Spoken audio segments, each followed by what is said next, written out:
கர்த்தருடைய வார்த்தைகளை நாம் சிந்திக்க இருக்கிறோம். இந்த நாளிலேயும் கூட ஆதியாகமத்தின் புஸ்தகம் 38வது அதிகாரத்தை நாம சிந்திக்க போகிறோம். ஆதியாகமத்தின் புஸ்தகம் 38வது அதிகாரம்.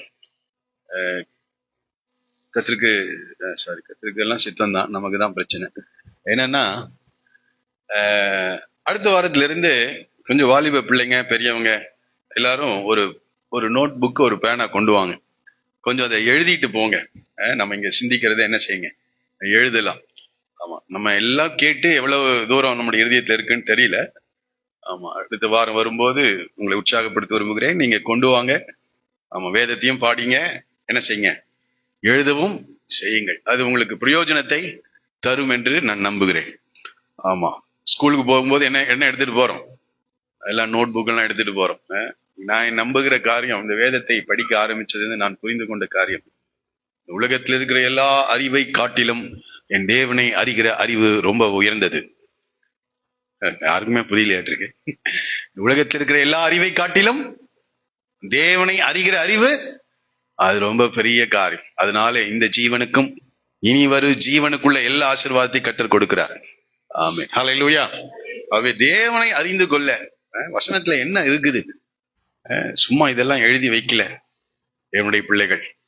தேவன் இதை இஸ்ரவேல் ஜனங்களுக்கு கொடுத்தாராம். அவர்கள் அதை அந்நிய காரியமாக என்ன செய்தாங்க, எண்ணினார்கள். அதனால் அவர்களை புறக்கணித்து தள்ளி உங்களையும் என்னையும் தேவன் தெரிந்து கொண்டு இந்த மேன்மையான சத்தியங்களை நம்முடைய கையில என்ன செஞ்சிருக்கார், கொடுத்திருக்கிறார்.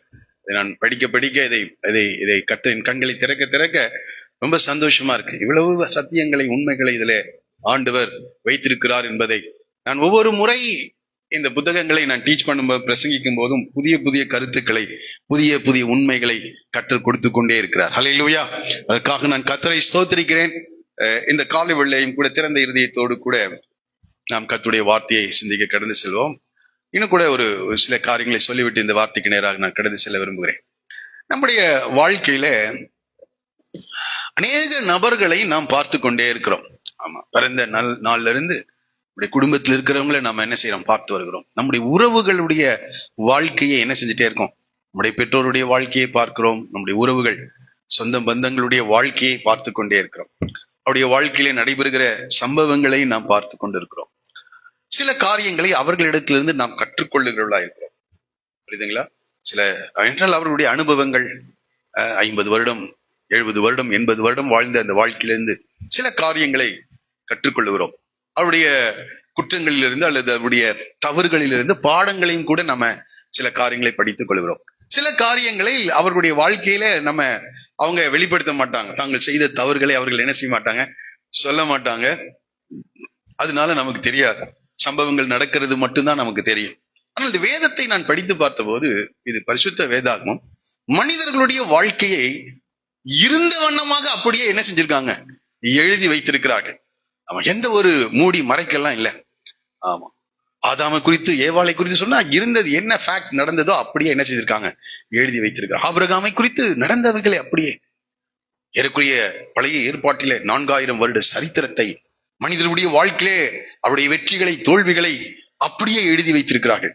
இப்போ நம்முடைய உறவுகளை பார்க்கிறதை காட்டிலும், மற்ற மனிதர்களை பார்த்து நாம் கற்றுக்கொள்கிறதை காட்டிலும், இந்த வேதத்தை சற்று கவனமாக நாம் கவனிப்போம் என்றால், அவருடைய வாழ்க்கையில் நடைபெற்ற சம்பவங்கள், சூழ்நிலைகள், அவருடைய வாழ்க்கையில தேவனுடைய கரம் எப்படி கிரியை செய்தது என்பதை நாம் படித்து பார்க்கும்போது, படித்து உணரும் போது, நம்முடைய வாழ்க்கையை தேவனுக்கு பிரியமான ஒரு வாழ்க்கையாய் கட்டி எழுப்ப அது மிக பிரயோஜனம் உள்ளதாய் காணப்படும். ஒரே சொல்லுவோமா? அதனால ஆண்டவர் ஒளிவு மறைவு இல்லாமல் நடந்ததை நடந்த வண்ணமாகவே என்ன செஞ்சிருக்கிறார், எழுதி வைத்திருக்கிறார். ஆகவே இந்த காலையிலே இந்த 38வது அதிகாரத்தை நாம் இன்றைக்கு சிந்திக்க போறோம். ஆதியாகமத்தின் புஸ்தகம் 38வது அதிகாரம். இந்த 37வது அதிகாரத்துக்கும் 39ஆம் அதிகாரத்துக்கும் ரொம்ப தொடர்பு இருக்கிறது. ஆனால் நான் அடிக்கடி படித்த போது, இன்றைய நாட்கள்ல, முந்தின நாட்களில நான் படிக்கும் போது, இது எதற்காக இந்த 38வது அதிகாரத்தை இந்த யோசேப்பினுடைய வாழ்க்கைக்கு நடுவில் என்ன செஞ்சிருக்காங்க, எழுதி வைத்திருக்காங்க. மோசே காரணம் இல்லாமல் அப்படி செய்யல. ஆனால் எனக்கு புரியாது, ஏன்டா 37ல இருந்து அடுத்தது எதுக்கு போயிருக்கணும்?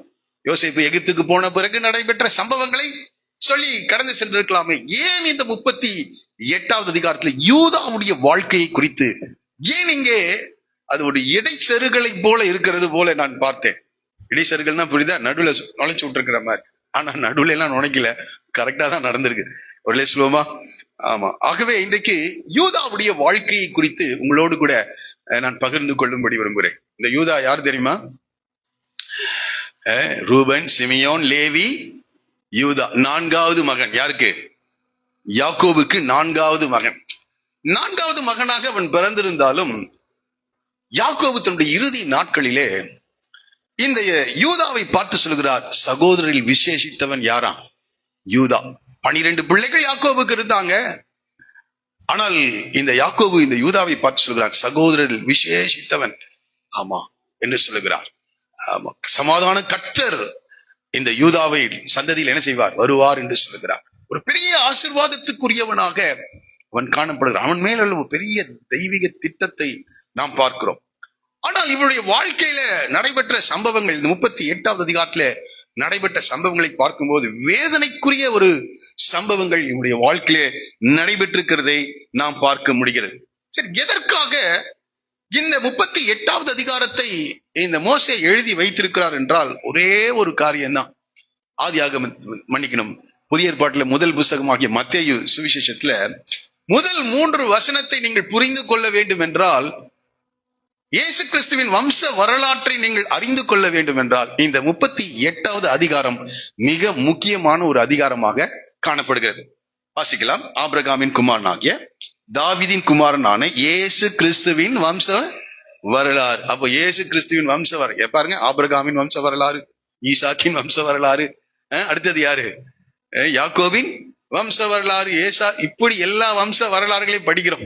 இப்போ இயேசு கிறிஸ்துவின் வம்ச வரலாறை குறித்து சொல்லும் போது, ஆபிரகாம் ஈசாக்கை பெற்றான், ஈசாக்கு யாக்கோபை பெற்றான், யாக்கோபு யூதாவையும் அவன் சகோதரையும் பெற்றான் என்று சொல்லிவிட்டு, யூதா பாரேசையும் சாராவையும் தாமாரிடத்தில் பெற்றான், பாரேஸ் எஸ்ரோமை பெற்றான், எஸ்ரோம் ஆராமை பெற்றான், சல்மோன் போவாசை ராகாபிடத்தில் பெற்றான். இப்படி என்று இந்த தாவீதின் வரைக்கும் அப்படியே என்ன செய்யறாங்க, வர்றாங்க. அப்புறம் இயேசு கிறிஸ்துவார். அப்ப இயேசு கிறிஸ்துவின் வம்ச வரலாற்றை சொல்லும் போது இந்த பாரேஸ் என்ற இந்த யூதாவுடைய பையனை குறித்து சொல்லி ஆகணும். என்றால் அந்த சந்ததியில தான் யார் வர்றா? யூதா, பாரேஸ் என்ற சந்ததியில தான் ஆண்டவர் வருகிறார். அப்போ இந்த பாரேஸை அவன் எப்படிப்பா பிறந்தான் அப்படின்றத சொன்னாதான் இயேசு கிறிஸ்துவின் வம்ச வரலாற்றை என்ன செய்ய முடியும்? சொல்ல முடியும். அப்போ இயேசு கிறிஸ்துவின் வம்ச வரலாற்றை படிக்கணும்னா எது தேவை? இல்லைன்னா அந்த இடத்த பிரேக். நாமளா இருந்தா என்ன செய்வோம்? 38வது அதிகாரத்தை என்ன செய்வோம்? டெலீட் பண்ணிடுவோம். நானா இருந்தா அப்படிதான் பண்ணியிருப்பேன். ஆனா தேவன் அப்படியெல்லாம் இல்லை. 38வது அதிகாரத்தை நாம் அங்கே இயேசு கிறிஸ்துவின் வம்ச வரலாறை அறிந்து கொள்வதற்காக அங்கே முதலாவதாக எழுதப்பட்டிருக்கு. ஏன் எழுதப்பட்டிருக்கிறது என்பதற்காக சொல்றேன். இரண்டாவது, நான் ஏற்கனவே சொல்லுகிறது போல இந்த வம்ச வரலாற்றை எல்லாம் படிக்கும் போது, வாழ்க்கை வரலாற்றை படிக்கிற நேரங்களிலே இந்த வேத வாக்கியங்கள் எல்லாம் தேவ ஆவியினால் அருளப்பட்டிருக்கிறது. தேவனுடைய மனுஷன் தேறினவனாகவும் எந்த நற்கிரியும் செய்ய தகுதி உள்ளவனாய் மாறும்படிக்கு 2 தீமோத்தேயு 3ஆம் அதிகாரம் 16வது வசனம் சொல்கிறது, அவர்கள் உபதேசத்திற்கும். இது எது? இந்த வசனத்தை படிக்கிறதுனால நமக்கு என்ன கிடைக்குது? உபதேசம். ஆமா, உபதேசம் அடைகிறோம். டீச்சிங்ஸ், கற்றுக்கொள்ளுகிறாய். உபதேசத்திற்கும், அடுத்தது கடிந்து கொள்ளுதலுக்கும். எது தவறு என்பதை நாம் புரிந்து போது அது வேத வசனம் என்னை கடிந்து கொள்ளுகிறதற்கும், அடுத்து சீர்திருத்தல், தவறை சீர்படுத்துகிறதற்கும், நீதியை எது சரியானது என்பதை கற்றுக் கொடுக்கிறதற்கும் பிரயோஜனம் உள்ளவைகளாய் இருக்கிறது. அப்ப புரிந்து கொள்ள வேண்டும். இந்த 38வது அதிகாரத்தை நாம் என்ன கற்றுக்கொள்ள போகிறோம் என்றால், முதலாவது இயேசு கிறிஸ்துவின் வம்ச வரலாற்றில் நடைபெற்ற சம்பவங்களை நாம் படிக்க போகிறோம். இரண்டாவது, இது உபதேசமாக இருக்கிறது. இரண்டாவது, என்னுடைய தவறை சுட்டி காண்பிக்கின்றதா இருக்கிறது. மூன்றாவது, என்னை சீர்திருத்துகிறதா இருக்கிறது. என்ன செய்தது? சரிப்படுத்து. எது தவறோ அதை என்ன செய்யணும்? சரிப்படுத்துகிறதா இருக்கிறது. அடுத்ததாக நீதியை படிப்பித்து கொடுக்கிறதா இருக்கு. எது சரியானது என்பதை எனக்கு போதிக்க, தவறு என்ன என்பதையும் போதிக்கிறது, எது சரி என்பதையும் என்னுடைய வாழ்க்கையில இதை என்ன செய்கிறது? போதிக்கிறதா இருக்கு. ஆகவே இதை நாம் கவனமாக நாம் இதை கற்றுக்கொள்ள வேண்டியவர்களா இருக்கிறோம். சரி, இந்த இடத்துல நான் படித்து பார்த்தபோது, இந்த மத்தேயு சுவிசேஷம் 1வது அதிகாரத்துல 16 வசனங்களிலே நீங்கள் படிப்பீர்கள். இயேசு கிறிஸ்துவின் வம்ச வரலாற்றிலே 5 பெண்களை குறித்து என்ன செய்யுது அங்க போட்டிருக்குது. 5 பெண்களை குறித்து அங்கே நாம் படிக்கிறோம். 16வது வசனத்துல மரியாளை குறித்து நாம் படிக்கிறோம். எப்படி ஒரு கன்னிகையின் வயிற்றிலே இயேசு உருவான ஒரு சரித்திரத்தை 1:16 நாம படிக்கிறோம். இரண்டாவதாக அதையே படிச்சுட்டு பார்த்தா அதுக்கு மேல பார்த்தா தாவீது எப்படி இந்த பத்சேபாள் இடத்துல தவறு செய்தவனா இருந்த போதிலும் தேவனுடைய கிருபை அவனை எப்படி மீண்டுமாய் தூக்கி எடுத்தது என்பதை இந்த பத்சேபாளுடைய வாழ்க்கையிலிருந்து நாம் படிக்கிறோம். மூன்றாவதாக ரூத்தின் புஸ்தகத்துல நம்ம ரூத்தை குறித்து படிக்கிற காரியம் என்னன்னா, தேவனை விசுவாசித்ததின் நிமித்தம் எப்படி கர்த்தருடைய சபைக்கு உட்படலாகாது என்று சொன்ன இந்த மோவாபிய பெண்ணாகிய இந்த ரூத் எப்படி கர்த்தருடைய சபைக்குள் கடந்து வந்தாள் என்பதை குறித்து நாம் படிக்கிறோம். அடுத்ததாக அப்படியே படிக்கும்போது ராகாப் என்ற வேசியை குறித்து நம்ம படிக்கிறோம். இந்த ராகாப் தேவனுடைய நியாய தீர்ப்புக்கு ஏற்றவளா இருந்தாள். அந்த எரிகோ கோட்டையிலிருந்து எல்லாரும் மரித்து போனார்கள். ஆனால் தேவன் மேல் உள்ள விசுவாசத்தினாலே இந்த பெரிய நியாய தீர்ப்புக்கு எப்படி அவள் தப்பித்துக் கொண்டாள் என்று நாம் படிக்கிறோம். கடைசியாக இந்த தாமார், இந்த 38வது அதிகாரத்துல தாமாரை குறித்து நாம் படிக்கிறோம். இப்படி வாழ்க்கையில அவள் 2 திருமணங்களை பண்ணா. ஓனான் என்ற 2 புருஷன்களும் அவளுக்கு எதிராக என்ன செஞ்சாங்க? கர்த்தருடைய பார்வைக்கு பொல்லாப்பானதை செய்தார்கள்.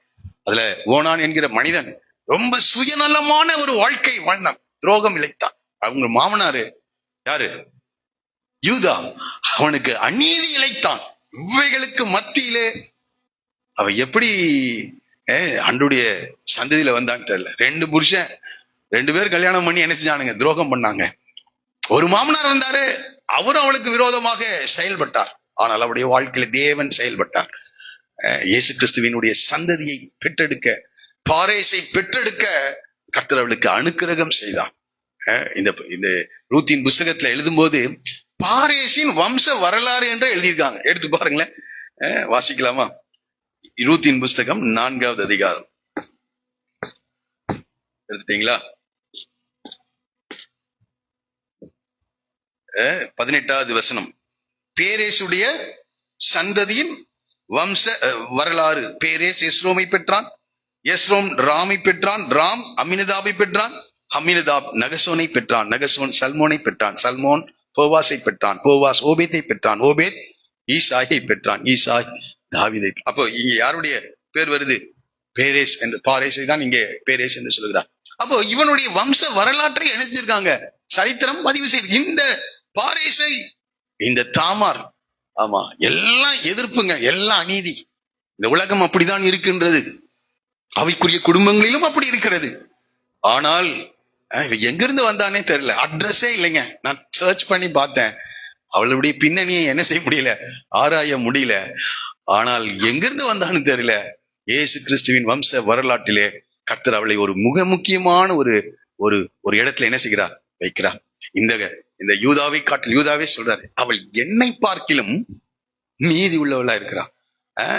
அவைக்குரிய குடும்பங்களில் இருக்கிறவளை காட்டிலும் இந்த தாமார் நீதி உள்ளவளா இருந்தாள் என்று இவளை குறித்து பேசுகிறது. ஆகவே இந்த 38வது அதிகாரத்துல அநேக சத்தியங்களை நாம கற்றுக்கொள்ள முடியும். இந்த காலவில் 6 குறிப்புகளிலே நாம் இந்த அதிகாரத்தை நாம் படிக்க போறோம். 6 குறிப்புகள். முதலாவது குறிப்பு என்னன்னா, முதல் 2 வசனத்தை இப்படி படிக்கிறோம். இந்த யூதா தெரிந்து கொள்ளப்பட்ட தேவ ஜனத்தை விட்டு கடந்து சென்று ஒரு கானானிய பெண்ணை திருமணம் செய்து கொள்ளுகிறதை குறித்து படிக்கிறோம். தெரிந்து கொள்ளப்பட்ட, உடன்படிக்கைக்குட்பட்ட அந்த தேவ ஜனத்தை விட்டு எங்க போறாரு? கானானிய தேசத்துக்கு அவர் கடந்து சென்று ஒரு பெண்ணை திருமணம் செய்கிறதை குறித்து நாம் படிக்கிறோம். முதலாவது வாசிக்கலாம். 38ஆம் அதிகாரம் 1-2 வசனங்கள். அக்காலத்திலே யூதா சகோதரரை விட்டு, அங்க அந்த வார்த்தை எப்படி மோச ஆரம்பிக்கிறார்னா, அக்காலத்திலே. எந்த காலம் அப்படின்னா, இப்ப யோசேப்பை எங்க விட்டு அனுப்பியிருக்காங்க? மீதியானியர்கள் கையில 20 வெள்ளிக்காசுக்கு விற்று அனுப்பியிருக்காங்க. அனுப்பிட்டு வீட்டுக்கு வந்திருக்காங்க. சில காலங்கள் வீட்டுல இருந்த அந்த காலகட்டத்துல நடைபெற்ற சம்பவம். ஏறக்குறைய அதுக்கப்புறம் இந்த யோசேப்பை சந்திக்கும் போது 22 ஆண்டுகள் கடந்து சென்று விடுகிறது. அவனை விற்ற பிறகு இந்த சகோதரர்கள் அவனை சந்திக்க, இந்த 22 ஆண்டுகளிலே நடைபெற்ற சரித்திரத்தை மோசே இங்க என்ன செஞ்சிருக்கார்? எழுதி வைத்திருக்கிறார். அப்ப அக்காலத்திலேனா இப்ப யாரை வித்துட்டு இருக்கா? யோசேப்பை விட்ட. இந்த யோசேப்பை விட்டதுக்கு முழு காரணம் யாரு? இந்த யூதா தான். ஏன்னா சகோதரர்கள் எல்லாம் சொன்னாங்க அவனை கொண்டு வரலான்னு சொன்னாங்க. ஆனா ரூபன் இந்த யோசேப்பை அவனுடைய கையில தப்புவிக்கும்படியா இந்த குழியில போட்டுருங்கன்னு சொன்னார். ஆனா குழியில போட்டாங்க எல்லாரும். அதற்கப்புறம் எல்லாம் உட்கார்ந்து சாப்பிட்டு இருந்தாங்களாம். தூரத்திலே மீதியானியர்கள், இஸ்மவேலர்கள் அவங்க வர்றதை பார்த்த உடனே இந்த யூதா சொல்றாரு, எப்பா இவனை குழியில போட்டாலும் அவன் செத்துருவான், இவன் சாகிறதுனால நமக்கு என்ன லாபம் என்று சொல்லி இவனை இந்த மீதியானியர்கள் கையில விட்டுட்டா என்ன நடக்கும்? நமக்கு காசு கிடைக்கும், ஒரு லாபம் கிடைக்கும், ஒரு 20 வெள்ளி காசு நமக்கு என்ன செய்யும் கிடைக்கும்னு சொல்லி ரூபன் இல்லாத நேரத்துல யாரை தூக்கி வித்துட்டா? இந்த யோசேப்பை கொடுத்து விட்டான். இந்த போன வாரத்துல நான் சொன்னேன் என்னென்ன வேலை செஞ்சிருக்காங்க பாருங்க. அதான் சொன்னேன், மனிதர்களை திருடுகிறவர்களாக இருக்கிறார்கள், ஆள் கடத்தல் செய்கிறவர்களாக இருக்காங்க. மனிதர்களை திருடுகிறது மாத்திரம் இல்ல, மனிதர்களை ஆள் கடத்ததுல மாத்த மனிதர்களை விற்பனை செய்கிறவர்களாக என்ன செஞ்சிட்டாங்க? சொந்த சகோதரனை என்ன செஞ்சிட்டாங்க? விட்டுட்டாங்க. கடந்த வாரத்துல சொன்னேன், இதற்கு நியாயப்பிரமாணம் கொடுக்கிற தண்டனை மரண தண்டனை. இதற்கு நியாயப்பிரமாணம் கொடுக்கிற தண்டனை மரண தண்டனை. இப்படி ஆள் கடத்தல், மனிதர்களை விற்பனை செய்கிறவர்கள், இப்படிப்பட்டவர்களுக்கு மரண தண்டனை என்று மோசே பின்னாட்களில் சொல்லுகிறார். இப்ப ஏற்பட்ட தவறு செய்தவன் தான் யாரு?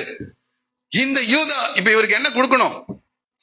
மரண தண்டனை கொடுக்கணும். எல்லாத்தையும் பாருங்க, எல்லாத்தையும் மறைச்சிட்டு அந்த யோசேப்புடைய வஸ்திரத்தை எடுத்து அதை கிழித்து, ஒரு துஷ்டம் மிருகம் எப்படி கிழிக்குமோ அப்படி கிழிச்சு அதை ஒரு ஆட்டை அடித்து அந்த ரத்தத்திலே அந்த ஆட்டை அந்த ரத்தத்திலே இந்த துணியை தோய்த்து அவங்க அப்பா கிட்ட அனுப்பி, இது உம்முடைய குமாரனுடைய வஸ்திரமா பாருங்க. கொஞ்சம் நான் நினைச்சேன், எப்படிடா இது அதை ஓபன் பண்ணியிருப்பாங்க நான் நினைச்சேன். யோசிச்சு பாருங்க.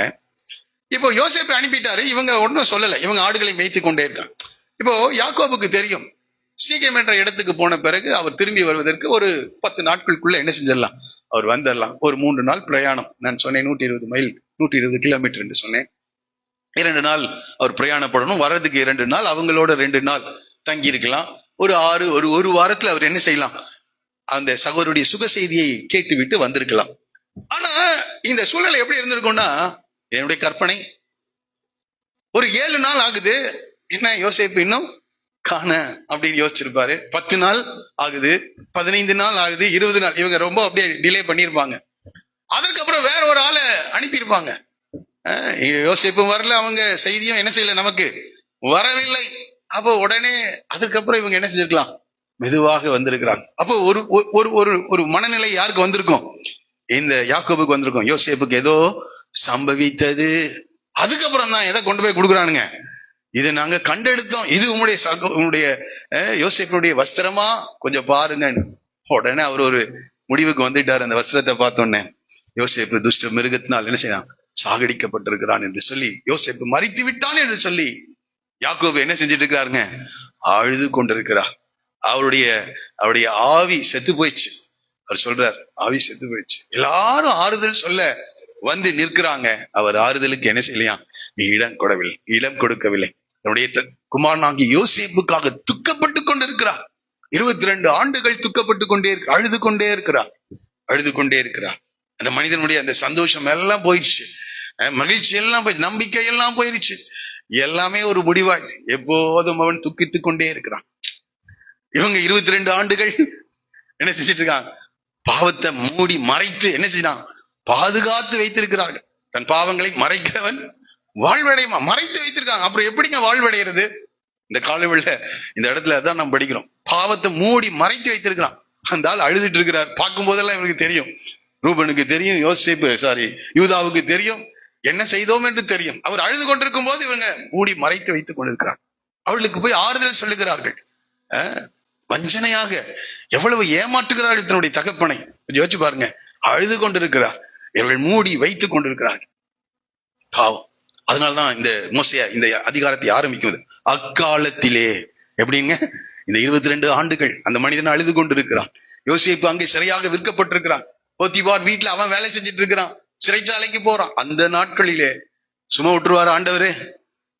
கலாத்தியர் 5ஆம் அதிகாரத்துல சொல்லப்பட்ட வார்த்தையை நம்ம மறந்துடக்கூடாது. மோசம் போகாதீர்கள், தேவன் தம்மை பரியாசம் பண்ண ஒட்டார். மனுஷன் எதை விதைக்கிறானோ அதையே என்ன செய்வான்?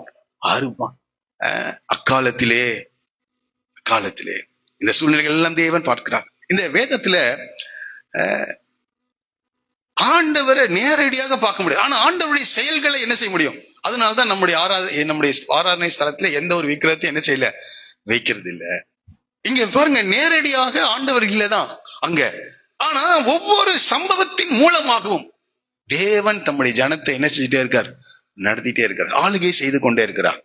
ஆமா, ஆளுகை செய்து கொண்டிருக்கிறார். அவர் சில நேரத்துல அன்புள்ளவராக வெளிப்படுகிறார், சில நேரத்துல சர்வ வல்லமை படைத்தவராக வெளிப்படுகிறார், சில நேரத்துல நீதியை செய்கிறவராக என்ன செய்கிறார்? வெளிப்படுகிறார். அந்த அதிகாரத்தை படிக்கும் போது, சூழ்நிலைகளை பார்க்கும்போது உண்மையாகவே தேவன் செயல்படுகிறவராக இருக்கிறார். தேவன் எல்லாவற்றையும் கவனிக்கிறவராக இருக்கிறார். ஒவ்வொரு சம்பவத்தையும், உங்களுடைய வாழ்க்கையில் நடைபெறுகிற ஒவ்வொரு சம்பவத்தையும் தேவன் பார்த்து கொண்டிருக்கிறார். அவருடைய கண்களுக்கு மறைவான சிருஷ்டி ஒன்றும் இல்லையாம், சகலமும் அவருடைய பார்வைக்கு முன்பாக எப்படி இருக்கான்? நிர்வாணமும் வெளியரங்கமுமாயிருக்கிறது. அவருடைய பார்வைக்கு மறைவான சிருஷ்டி இல்லைங்க. அவருக்கு பார்வைக்கு மறைத்து ஒன்றை செய்து விட முடியாது. ஆகவே இப்ப பாருங்க, இந்த மனுஷன் 20 வருஷமா அழுதுட்டு இருக்கிறாரு.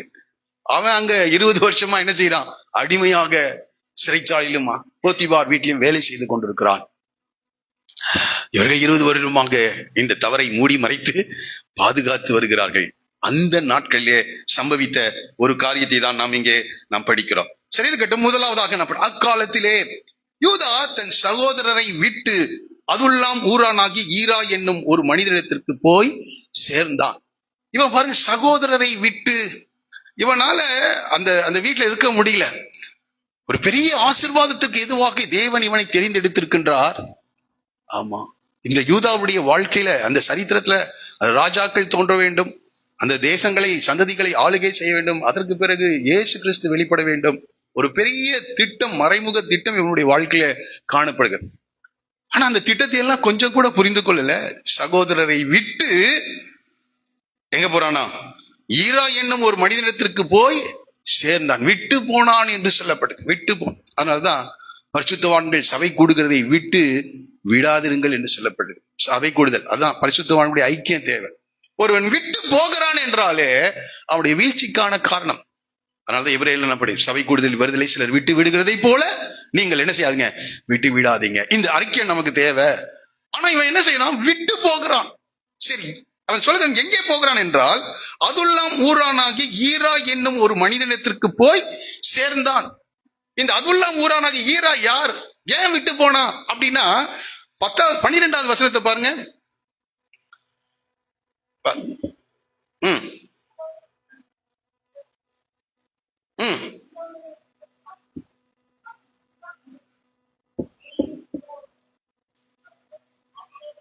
எப்போது போதும். இவன் யாருங்க? அவனுக்கு சிநேகிதன். 20வது வசனத்தையும் நீங்க அது படிச்சா அவன் சிநேகிதன் 2 தடவை சொல்றார்.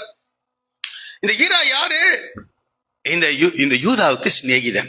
அவன் சொல்லியிருப்பான், இந்த குடும்பத்திலேயே வேண்டாம் உட்கார்ந்துட்டு இருக்க, நீ அதுவும் இல்லாம ஊருக்கு என்ன செய், வா, நான் பார்த்துக்கிறேன் உனக்கு என்று சொல்லியிருக்கிறான். ஆகவே இப்ப பாருங்க, ஒன்று தேவனோடு கூட இருக்கணும், இல்லைன்னா உலகத்தோடு கூட இருக்கணும். உங்களுடைய ஐக்கியம், உங்களுடைய நட்பு ஆவிக்குரியவர்களோடு கூட இருக்கா? அது ரொம்ப மிக முக்கியம். இன்றைக்கு அநேகருடைய நட்பு ஆவிக்குரியவர்களோடு கூட இல்ல. அது இங்க வரும்போது இருக்கணும். அதனால பரிசுத்தவான்களுடைய ஐக்கியம் என்று சொல்லப்பட்டிருக்கு. இந்த காலவெளியில உங்களுடைய ஆவிக்குரிய நண்பர்களை தெரிந்தெடுங்கள். ஆவிக்குரிய நண்பர்களை நீங்கள் தெரிந்தெடுக்கவில்லை என்றால் உலகத்துக்குரிய நண்பர்கள் என்ன செய்வாங்க? உங்களுக்கு அதிகமா கிடைச்சிருவாங்க. அவர்கள் உங்களை எங்க கொண்டு போய் சேர்த்தணுமோ அங்க போய் சேர்த்திடுவாங்க. உங்களுக்கு ஆவிக்குரிய நண்பர்கள் இருக்காங்களா? ஜெபம் பண்ணுங்க. ரெபேக்கா பிரவுன் என்ற ஒரு சகோதரியுடைய புஸ்தகத்தை என்னுடைய இளம் வயதில நான் படிக்க நேர்ந்தது. அவங்க சொன்னாங்க, நீ உன் வாழ்க்கையை ஒப்புக்கொடு, உன் நண்பர்களை ஒப்புக்கொடு அப்படின்னு சொன்னாங்க. உன்னுடைய அந்த புஸ்தகத்துல அது அப்படியே லிட்டரலா நான் என் வாழ்க்கையில ஃபாலோ பண்ணேன். என் நண்பர்களை ஒப்பு கொடுத்தேன். எல்லா நண்பர்களும் போயிட்டாங்க. புதிய நண்பர்களை கற்றுக் கொடுத்தார், ஆவிக்குரிய நண்பர்கள். ஒரு சொல்லுவோமா, இந்த காலையில நான் சொல்ற அந்த வார்த்தை அப்படியே கேட்டீங்கன்னா, உங்க வாழ்க்கையில கூட யார் உன் வாழ்க்கையில சிநேகிதனாக நண்பர் இருக்க வேண்டும் என்பதை தேவன் தெரிந்தெடுத்து கொடுப்பார் உனக்கு. அந்த நண்பர்களோடு ஐக்கியமா இருப்பா என்றால் ஆவிக்குரிய ஜீவியத்துல வளரலாம், தேவ திட்டத்தை அறிந்து கொள்ளலாம், தேவ சித்தத்தை நிறைவேற்றலாம். எல்லாரும் வேணுமா? எல்லாரும் வேணும்தான். உலகத்துல தான் இருக்கிறோம். ஆனால் ஆவிக்குரிய நண்பர்கள் இருக்காங்களா? பாருங்க, இவன் அதுல்லாம் ஊராவுக்கு போனதுக்கு காரணம் என்னன்னா, அந்த ஈரா என்பவனுடைய சிநேகிதனா இருந்தான். அந்த சிநேகிதன் பாருங்க எல்லா காலத்திலயும் சிநேகிப்பான். அதான் வசனம் சொல்லுது. சிநேகிதன் அவன் செய்யற எல்லா துன்மார்க்கமான கிரியைக்கும் யார் உடந்தையா இருக்கா? இந்த ஈரா என்ற ஆளு என்ன செய்யறான்? சிநேகிதன் உடந்தையா இருக்கிறான். அவருடைய ஆவிக்குரிய ஜீவியத்துக்கு அவருடைய வாழ்க்கையில நன்மையான காரியங்கள் நடக்கிறதுக்கு உடந்தையாகவே இல்லவன். ஆமா, இன்னைக்கு அநேக சிநேகிதர்கள் உங்களுக்கு எப்படி இருக்காங்க? அவன் ஆவிக்குரியவனா இல்லையானா, நீ தப்பு செய்யும் போது அவன் கடிந்து கொள்றானான்னு பாரு. அவன் கடிந்து கொள்ளலன்னா அவன் யாரு இல்ல, அவன் தப்பு செய்யறதுக்கு உதவியாக இருக்கான். வா மச்சான், வா மாப்பிள்ள, என்னென்னலாம் சொல்லி அந்த தவறு செய்வதற்கு எப்படி இருக்காங்க?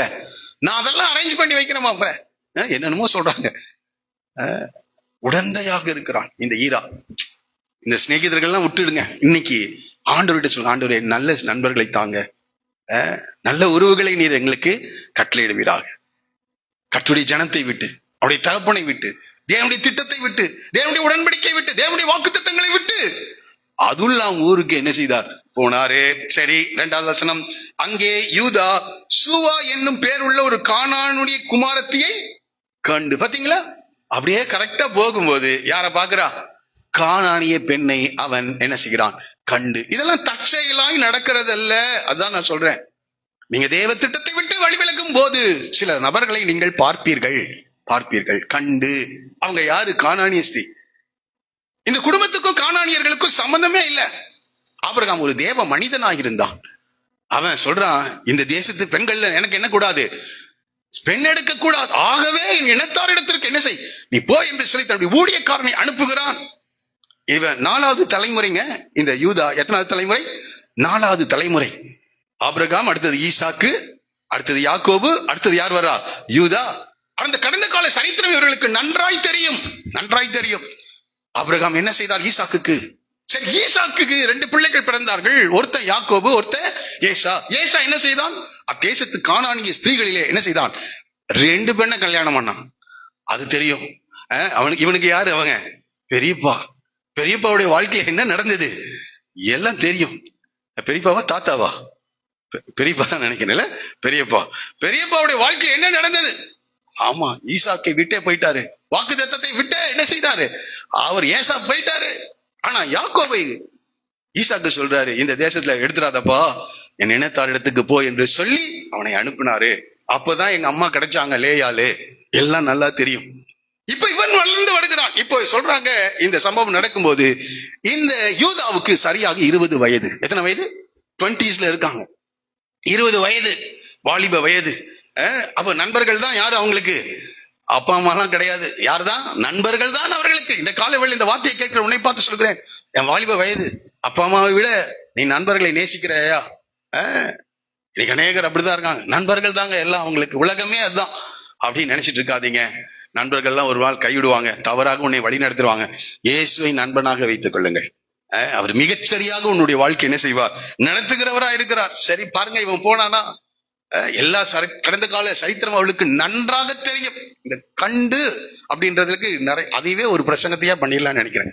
ஏவாள் அந்த பழத்தை என்ன செய்தாலாம்? கண்டு. அது பார்வைக்கு அழகுள்ளதென்று கண்டு, புசிப்புக்கு ஏற்றதென்று கண்டு. எதையாவது பார்க்கும்போது அதை பார்க்கலாம், அது தவறொன்றும் இல்லை. ஆனா அது தேவனுடைய வார்த்தைக்கு விரோதமா இருக்கான்னு பாருங்க. தேவன் என்ன செய்தார்? இந்த பழத்தை புசிக்காதே, அதை புசிக்கும் நாளிலே நீ சாகவே சாவாய். ஆனா பிசாசு சொல்றான், ஐயோ அப்படியெல்லாம் இல்லைங்க, அதை புசித்தா உங்களுடைய கண்கள் தெளிவடையும், நீ தேவர்களை போல இருப்பாய். இன்னைக்கு உலகம் நமக்கு அப்படிதான் சொல்லிக் கொடுக்கும். வேதம் வசனம் சொல்லுதான் உண்மை, சத்தியம். எனக்கு என்ன கோபம்னா, அவங்க புசித்தாங்க, பறித்தாங்க, புசித்தாங்க, கண்கள் தெரிஞ்சிச்சு. இப்ப நிர்வாணிகள், அப்பா தவறு செஞ்சிட்டோம், அந்த இடத்துக்கு யார் வரவே இல்லை. பிசாசு என்ன செய்யலாம்? அவன் ஏமாத்திட்டு ஓடிட்டான். இன்னைக்கு அநேகருடைய வாழ்க்கையில அவன் சொல்லுவான், இது ரொம்ப அற்புதமா இருக்கும், இந்த காரியம் ரொம்ப நன்மையா இருக்கும், உன் வாழ்க்கைக்கு நீ ரொம்ப மகிழ்ச்சியா இருப்பாய், எல்லாம் சொல்லுவான். சொல்லி உன்னை பழத்தை சாப்பிடுற வரைக்கும் தான் பார்த்துட்டு இருப்பான். எப்ப நீ படித்து புசித்தாயோ அதுக்கப்புறம் கொஞ்ச நாள் வரவே மாட்டான். உன் வாழ்க்கை துக்கத்துல, வேதனையில, அதுக்கப்புறம் யார் தான் வர்றா? ஆண்டவர் தான் வந்தார். அதாமே நீ எங்கே இருக்கிறாய்? நான் ஒளிந்துட்டு இருக்கிற ஆண்டவரே, அவனுக்காக ஒரு ஆட்டுக்குட்டியை அடித்து தோல் உடைகளை தைத்து அவனுக்கு என்ன செய்கிறார்? கொடுக்க. இந்த காலையில் ஆண்டவர் நோடு கூட பேசுறார். ஆமா, பிசாசு சொல்றத கேட்க, வசனம் சொல்றத கேளுங்க. உன் வாழ்க்கை ஆசீர்வாதமா இருக்கும். உன் வாழ்க்கை ஆசீர்வாதமா இருக்கும். இங்கே அவன் கண்டு அவளை அவளை விவாகம் பண்ணி அவளோட சேர்ந்தான். அடுத்த 2 வசனங்களிலே என்ன படிக்கிறோம்னா, இவனுக்கு பெற்றெடுத்த பிள்ளைகளை குறித்து படிக்கிறோம். 2வது குறிப்பாக இந்த சூவாவிடத்திலே அவன் பெற்றுக்கொண்ட 3 பிள்ளைகளை குறித்து 3 - 5 வசனங்களை நான் படிக்கிறோம். அவள் கர்ப்பவதியாகி ஒரு குமாரனை பெற்றாள். அவருக்கு ஏர் என்று பேரிட்டான். நான் இந்த வசனத்துக்கு அந்த பேருக்கெல்லாம் அர்த்தத்தை கண்டுபிடிக்கணும்னு நினைச்சேன், ஆனா முடியல. இப்ப உங்களுக்கு ஒரு அசைன்மெண்ட், நீங்களே என்ன செய்யலாம், அதுக்கு இப்பதான் எல்லார் கையிலும் செல்போன் இருக்கு, எடுத்து போட்டு பாத்தீங்கன்னா அந்த பேருடைய அர்த்தம் தெரியும். அவன் மறுபடியும் கர்ப்பவதியாகி ஒரு குமாரனை பெற்று அவனுக்கு என்னன்னு பேர் வச்சானா, ஓனான்னு பேர் வச்சான். நம்ம ஊர் ஓனான்னு நினைச்சிடாதீங்க, அந்த ஊர் பாஷையில என்ன பேரோ எனக்கு தெரியல. நீங்க எனக்கு தயவு செய்து அடுத்த வாரம் நான் கேட்கறதுக்கு முன்னாடி எழுதி என் கையிலே கொண்டு வந்து கொடுத்துருங்க. இங்க இருக்கிற ஒவ்வொருத்தரும் யார் யார் கையில செல்போன் இருக்கு, ஆமா எல்லா செல்போன் இருக்கா, தயவு செய்து எழுதி ஏர் ஓனான் சேலாவுக்கு என்ன அர்த்தம்னு தயவு செய்து எழுதி என்கிட்ட என்ன செய்யுங்க. நான் செய்யல, மன்னிச்சுக்கோங்க. நீங்க செஞ்சு இப்படி கொடுத்தீங்கன்னா தான் அடுத்த தடவை இன்னும் நல்லா பிரசங்கம் பண்ண முடியும். சரி, அடுத்தது, அவள் மறுபடியும் கர்ப்பவதியாகி ஒரு குமாரனை பெற்று அவனுக்கு சேலா என்று பெயரிட்டான்.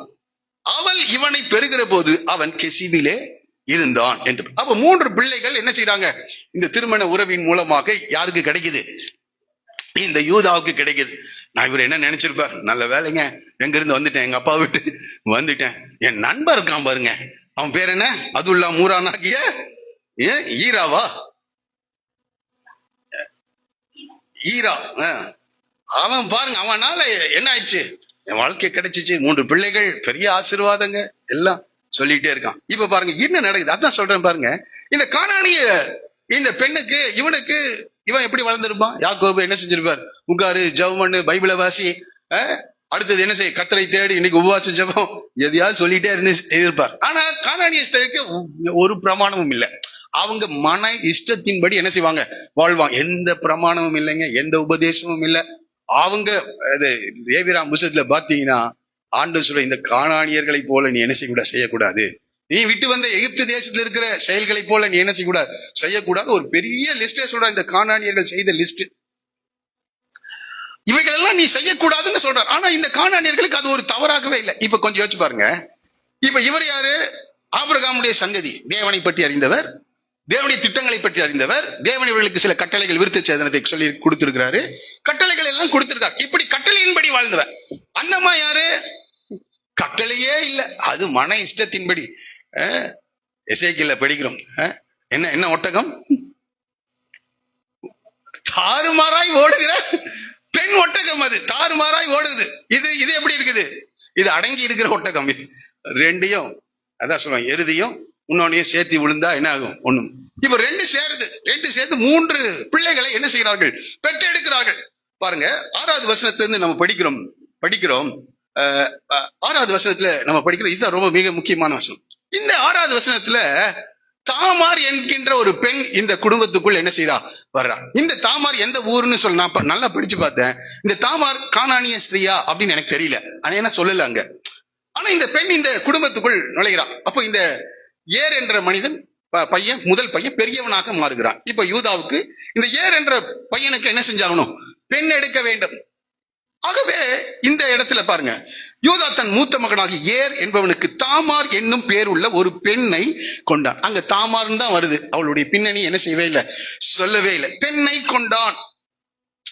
இப்ப இவருக்கு என்ன ஆசை, இந்த ஊருக்கு வந்தேன், 3 பிள்ளைகள் கிடைத்தாங்க, இப்ப என்ன செய்யறேன், நானு என் பையனுக்கு திருமணம் செய்து வைக்கிறேன். யூதாவின் மூத்த மகனாகி ஏர் என்பவன் கர்த்தரின் பார்வைக்கு பொல்லாதவனாய் இருந்ததினால் கர்த்தர் அவனை அழித்து போட்டார். எனக்கு இதை படிச்சோன்ன, எப்பா இதெல்லாம் இந்த 22 ஆண்டுகளுக்குள்ள நடந்தது. அவனுக்கு ஒரு 17-18 வயசு இருந்திருக்கலாம். அன்றைக்கெல்லாம் ஏர்லி மேரேஜ் தான். அப்போ ஒரு 17 வயது பையன், இவர் என்ன செஞ்சிருப்பாரு, நல்ல திருமணம் பண்ணி வைத்து அவன் சுகமா இருக்கணும்னு திருமணம் பண்ணி வச்சா, கர்த்தரின் பார்வைக்கு பொல்லாதவனா இருந்தபடியினால் கர்த்தர் அவனை என்ன செய்தார், அழித்து. ஏங்க இவன் பொல்லாதவனா இருந்தான், யார் பிரச்சனை, யூதா பிரச்சனை. யூதா செய்த தவறினாலே இவனை தேவ பக்தி உள்ளவனாக இவன் என்ன செய்ய முடியல, வளர்க்க முடியல. இன்னைக்கு நன்றாய் புரிந்து கொள்ளுங்கள், வாலிபர்கள், பிள்ளைகள், பெரியவங்க எல்லாரும். ஒரு மனிதன் தேவ பக்தி உள்ளவனா இருந்தாதான் அவனுடைய பிள்ளைகளை பக்திக்கு ஏற்ற விதத்திலே, தேவனுக்கு ஏற்ற விதத்திலே, தேவனுக்கு பிரியமான விதத்திலே அவர்களை என்ன செய்ய முடியும்? நடத்த முடியும். இவன் தேவ பக்திக்கு ஏதுவாக அவர்களை வழி நடத்தாதனால என்ன தப்பு செஞ்சான்னு சொல்லப்படவே இல்லை, சீக்கிரட்டா இருக்கு. ஆனால் இவன் என்ன செஞ்சிருக்கு? கர்த்தர் அதை பார்த்து அவனை அழித்து போட்டார். அழித்து போட்டார். தேவனுக்கு கோபம் உண்டாகிற வரைக்கும், அல்லது தேவன் இவன் இதற்கு மேல இந்த சமுதாயத்துல என்ன செய்யக்கூடாது? வாழக்கூடாது. இன்னைக்கு கூட சிலருக்கெல்லாம் மரண தண்டனையை அரசாங்கங்கள், நீதிபதிகள் என்ன செய்யறாங்க? விதிக்கிறாங்க. ஏன் சொன்னா, இவனை சமுதாயத்துல மற்ற மனிதர்களோடு வாழ தகுதி அற்ற, இவனை விட்டா சமுதாயம் என்ன செய்யும்? ஆமா, நஷ்டம் அடைதலும், அநேகர் இவனால பாதிப்படைவார்கள் என்பதற்காக சட்டத்தின் அடிப்படையிலே அவர்களை என்ன செய்யறாங்க? மரண தண்டனை விதிக்கிறார்கள். அப்போ தேவன் ஒருவனுக்கு மரண தண்டனை கொடுக்கிறாரா? நீதி உள்ள தேவன், அன்புள்ள தேவன் தான். கர்த்தர் அவனை என்ன செய்தாராம்? அழித்து போட்டார். ஆனா இந்த யூதாவுக்கு அது புரியல. கர்த்தர் இதை செஞ்சார்னு புரியல. இது தற்செயலா. இன்னைக்கு அநேகருடைய வாழ்க்கையில தேவன் சில காரியங்களை செய்யும் போது அவங்க என்ன நினைக்கிறாங்க? இது தற்செயலாக நடந்தது. எதுவும் தற்செயல் இல்லை. தேவனுடைய பிள்ளையுடைய வாழ்க்கையில எதுவும் தற்செயல் கிடையாது. சரி, இப்போ அந்த தேசத்தினுடைய வழக்கத்தின்படி பாருங்க, அந்த அந்த இடத்துல பாருங்க, ஏர் என்பவன் 6வது வசனத்துல தாமார் என்னும் பேருள்ள ஒரு பெண்ணை கொண்டா. இப்ப கல்யாணம் ஆயிடுச்சுங்க, ஆனா ஆண்டவர் கொண்டு போட்டார். இப்போ அவ என்னவா மாறுறா? தாமார் விதவையாக மாறுகிறார். விதவையாக.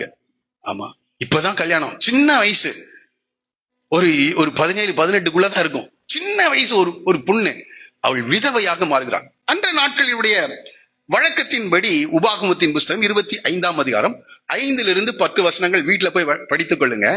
உபாகமம் 25:5-10 வசனங்களை வாசித்தீர்கள் என்றால், ஒரு குடும்பத்திற்கு ஒரு பெண் திருமணமாகி வருகிறார், ஒரு கணவனுக்கு மனைவியாக ஒரு திருமணமாகி வருகிறார் என்றால், அவர்களுக்கு குழந்தை இல்லை என்றால் அந்த கணவன் மரித்தாலும் அவர்கள் அவங்க வீட்டுக்கு போயிடக்கூடாது.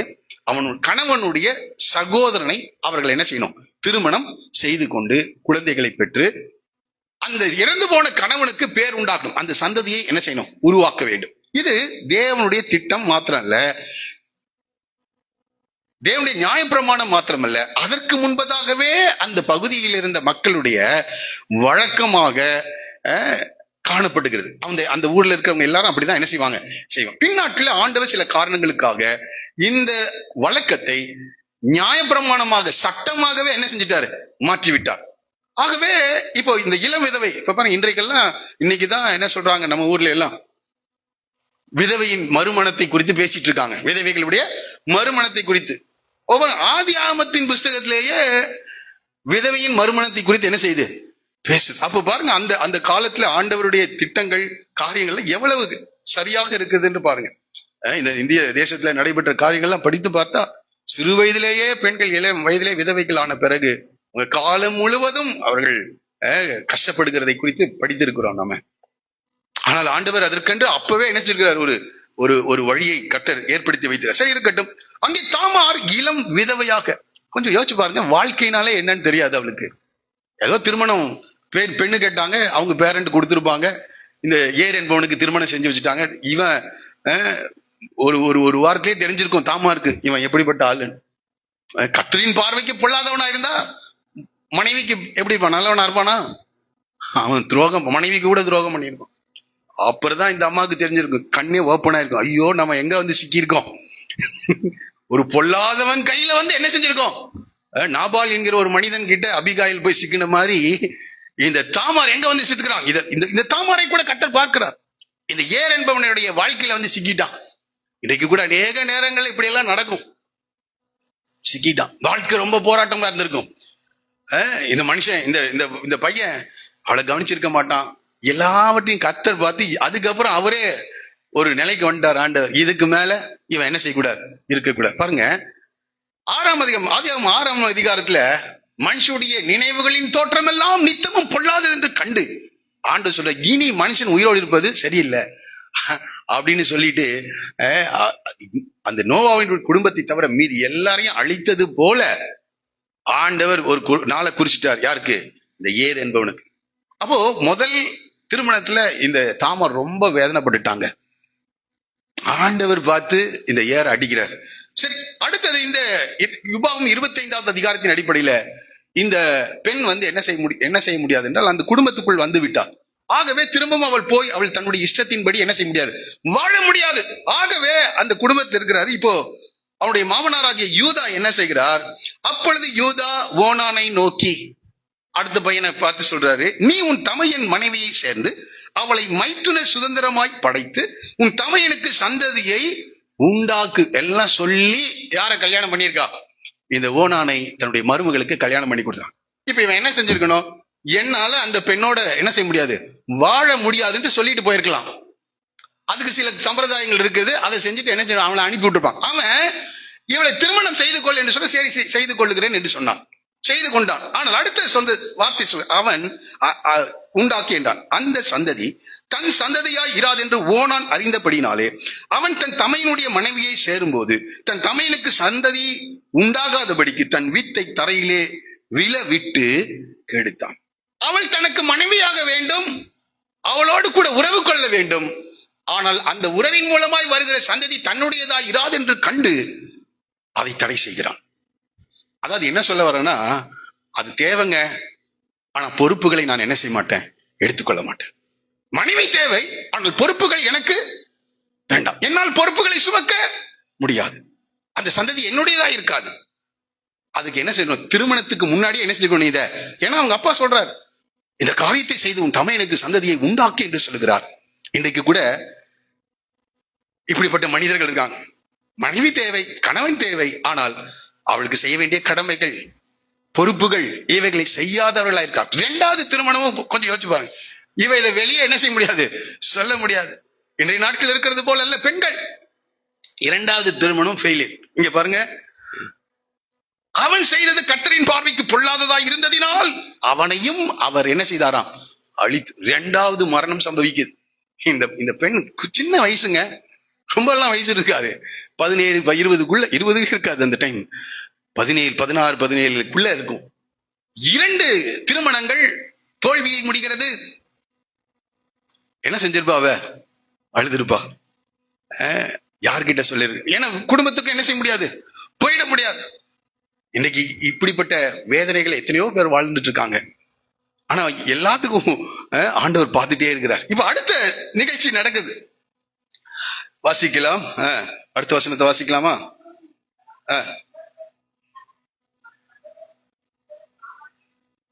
பாருங்க, இப்போ 2 மகன்கள் செத்துட்டாங்க.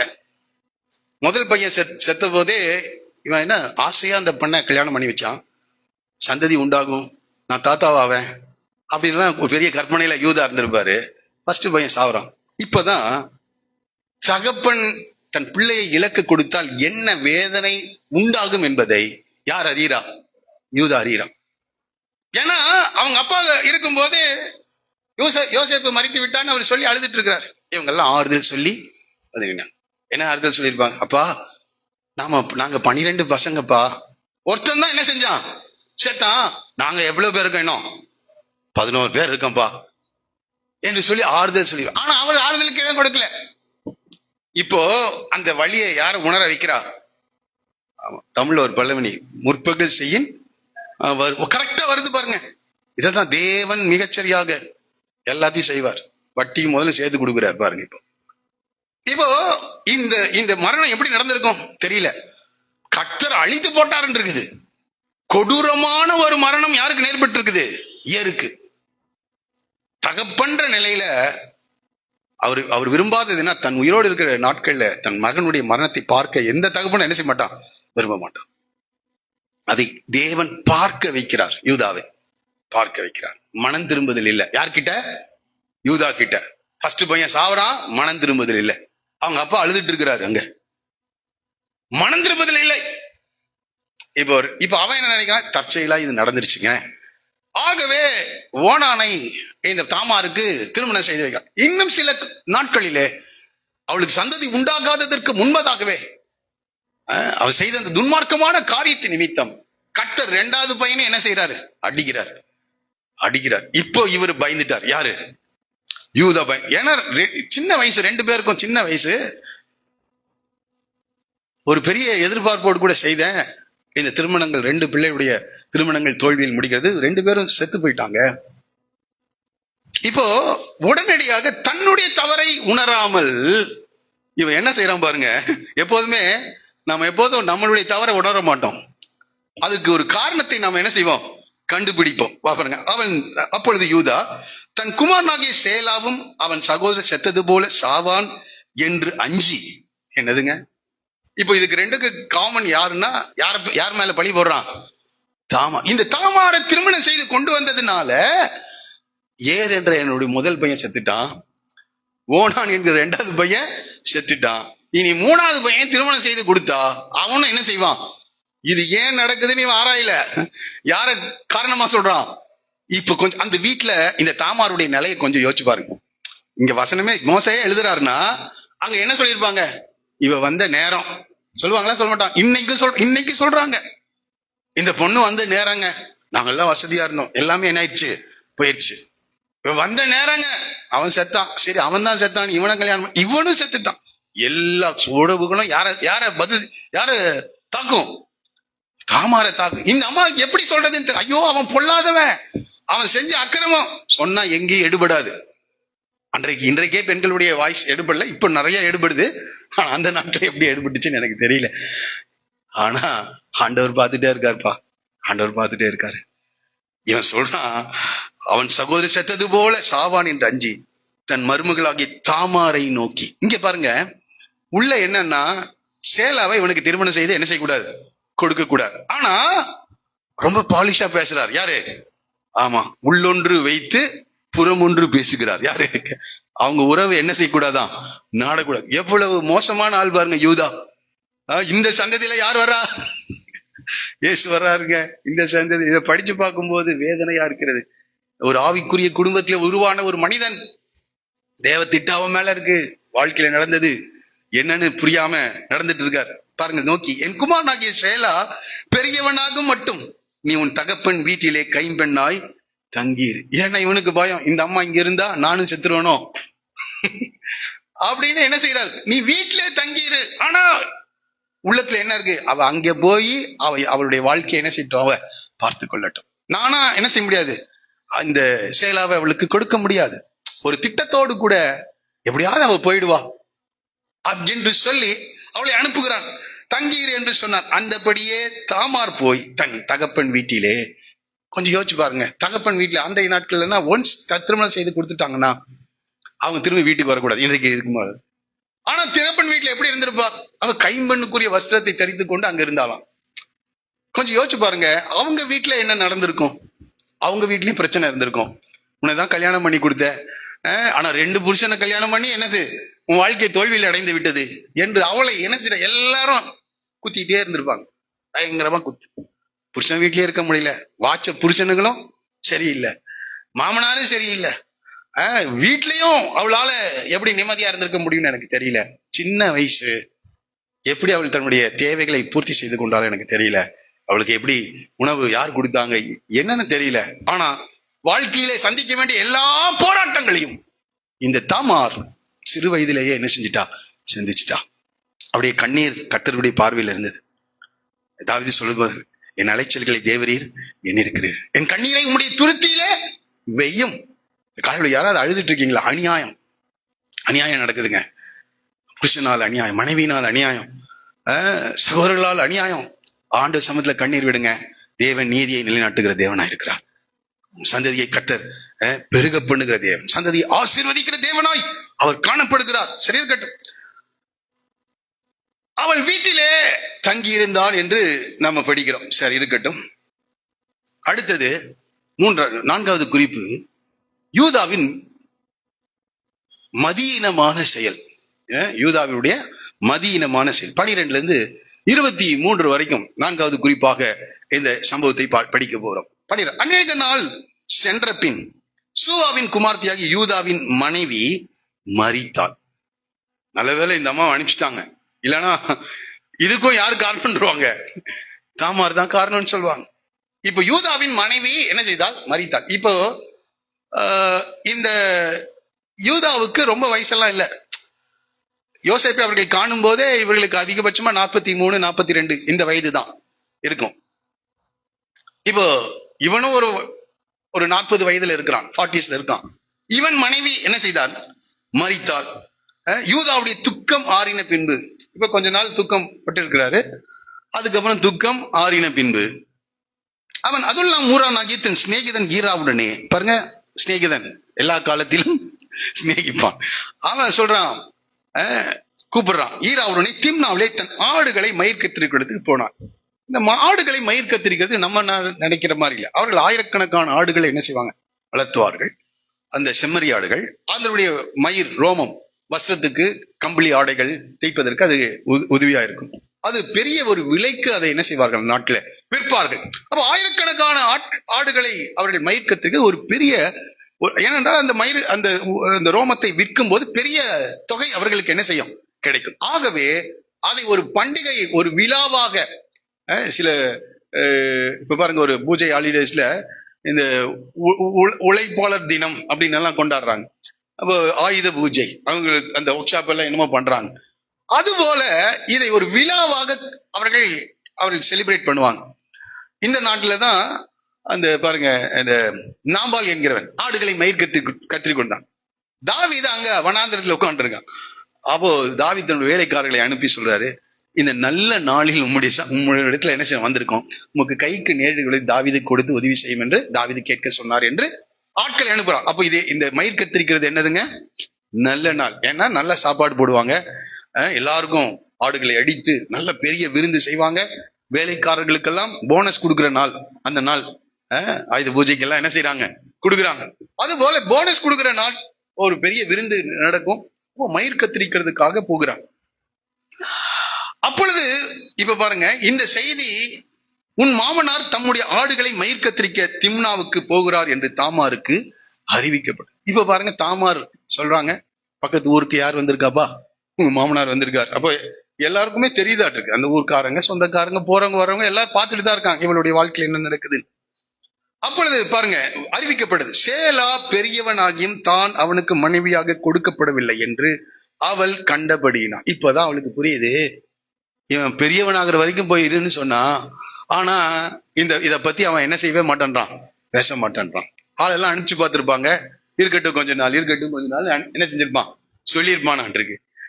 அப்போ இவளுக்கு புரிஞ்சிருச்சு, இவன் பர்பஸா தான் நம்மள என்ன செஞ்சிருக்கான், அனுப்பியிருக்கான் அப்படின்னு புரிந்து விட்டது இவளுக்கு. வஸ்திரங்களை இவள் என்ன செய்கிறார்? தன் பெண்மைக்குரிய வஸ்திரங்களை களைந்து போட்டு முக்காடிட்டு தன்னை மூடிக்கொண்டு திம்னாவுக்கு போகிற வழியில் இருக்கிற நீரூற்றுகளுக்கு முன்பாக போய் உட்கார்ந்தார்.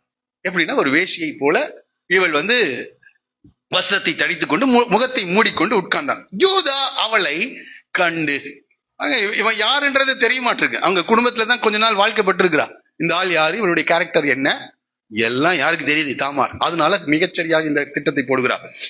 இப்போ யூதா அவளை கண்டு அவள் முகத்தை மூடியிருந்தபடினால் அவள் ஒரு வேசி என்று நினைத்து, அப்போ அடுத்த கேள்வி வரும், ஏங்க இந்த தாமாரை குறித்து சொன்னீங்க, ஓகே, இவ்வளவு இளம் வயதிலே இவ்வளவு பிரச்சனைகளை, வேதனைகளை அனுபவித்தாள், இவள் செய்தது சரியா அப்படின்னு கேட்போம்.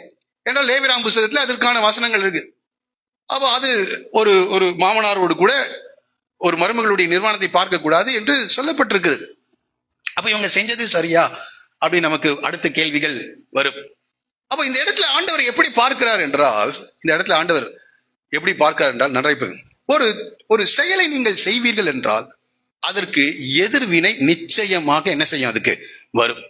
நல்ல செயலை செய்தாலும் சரி, தீய செயலை செய்தாலும் அதற்கு எதிர்வினை தப்பாமல் என்ன செய்யும், வரும்.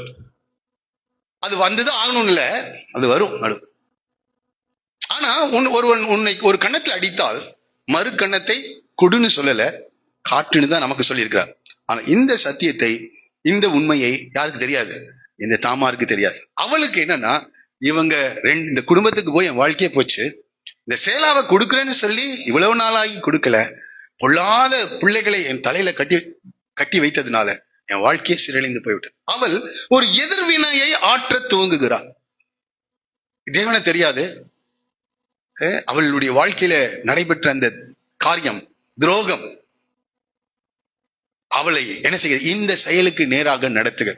சில காரியங்களை தேவன் ஏற்றுக்கொண்டார் என்று அல்ல, இந்த இடத்துல அவள் எதிர்வினையை அப்படியே என்ன செய்கிறார், சைலண்டா இருக்கிறார் அந்த இடத்துல. இதை நம்ம இங்க படிக்கிறோம். அந்த வழியாய் அவள் போய் அவள் தன் மருமகன் என்று அறியாமல் நான் உன்னிடத்தில் சேரும்படி வருவாயா என்றான். அதற்கு அவள், நீர் என்னிடத்தில் சேரும்படி எனக்கு என்ன தருவீர்? எப்படியாவது அவளுக்கு என்ன, எனக்கு ஒரு குழந்தை என்ன செய்யணும் வேண்டும், என்னுடைய எதிர்காலத்துக்கு. அன்றைய நாட்களில் குழந்தை இல்லை, விதவை குழந்தை இல்லை என்றால் இன்னும் அது அவமானமாக இருக்கும். ஆகவே இவள் பார்க்கிறா, யார் மூலமாவது என்ன, கானானியர்கள் அல்லது அந்த தேசத்தின் வழக்கம் இப்படிப்பட்ட உறவுகள் அவர்கள் பெரியதாக நினைக்க மாட்டாங்க.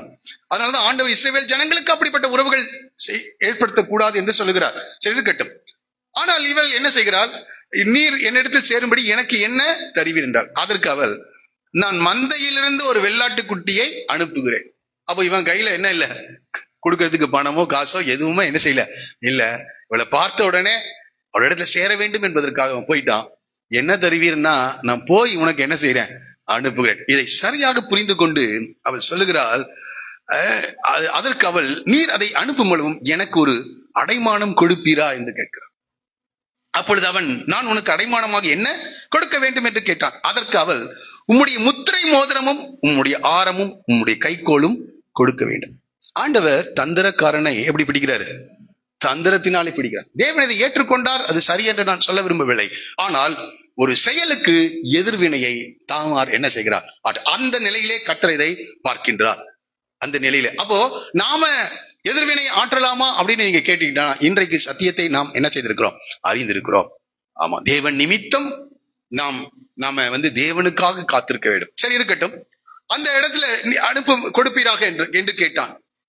கொடுக்க வேண்டும் என்றால் அவன் அவைகளை அவளுக்கு கொடுத்து அவனிடத்தில் சேர்ந்தான். அவள் அவனாலே கர்ப்பவதியாகி, அப்ப தேவனும் இதுல என்ன செய்கிறார், கிரியை செய்கிறார். கர்ப்பவதியாகி எழுந்து போய் தன் முக்காட்டை களைந்து தன் கைம்பெண்ணுக்குரிய வஸ்திரங்களை உடுத்தி கொண்டான். இப்ப வீட்டுக்கு போய் உடனே என்ன செஞ்சுட்டா, கைம்பெண்ணுக்குரிய, இதுவரைக்கும் எதுல இருந்தா, எந்த வஸ்திரத்துல இருந்தா, வேசியின் வஸ்திரத்துல இருந்தா. இது பாருங்க, யூதா என்ன செஞ்சாரு, இவனை கொன்னுட்டு வஸ்திரத்தை எல்லாம் உரிந்து வஸ்திரத்தை என்ன செஞ்சாரு, ஆட்டு ரத்தத்தை தெளித்து யார்கிட்ட அனுப்புனா, யோசேப்பு. இது உடைய வஸ்திரம் தானா? தேவன் நம்ம என்ன செய்யறோமோ அது அப்படியே என்ன செய்யற, திருப்பி செய்து காட்டுறார். இப்ப அந்த வஸ்திரத்தை பார்த்த உடனே வேசின்னு நினைச்சிட்டான். யாக்கோபு அந்த வஸ்திரத்தை பார்த்த உடனே யோசேப்புடைய வஸ்திரம் என்று நினைத்து அழுது கொண்டு இருக்கான். இவள் அந்த வஸ்திரத்தை பார்த்த வேசி என்று நினைத்து, ஆனால் அவள் போய் தன் முக்காட்டுக்குரிய வஸ்திரத்தை என்ன செய்தார், தரித்துக் கொண்டாள். கைம்பெண்ணுக்குரிய வஸ்திரத்தை தரித்துக் கொண்டாள். வாசிக்க முடியுமா?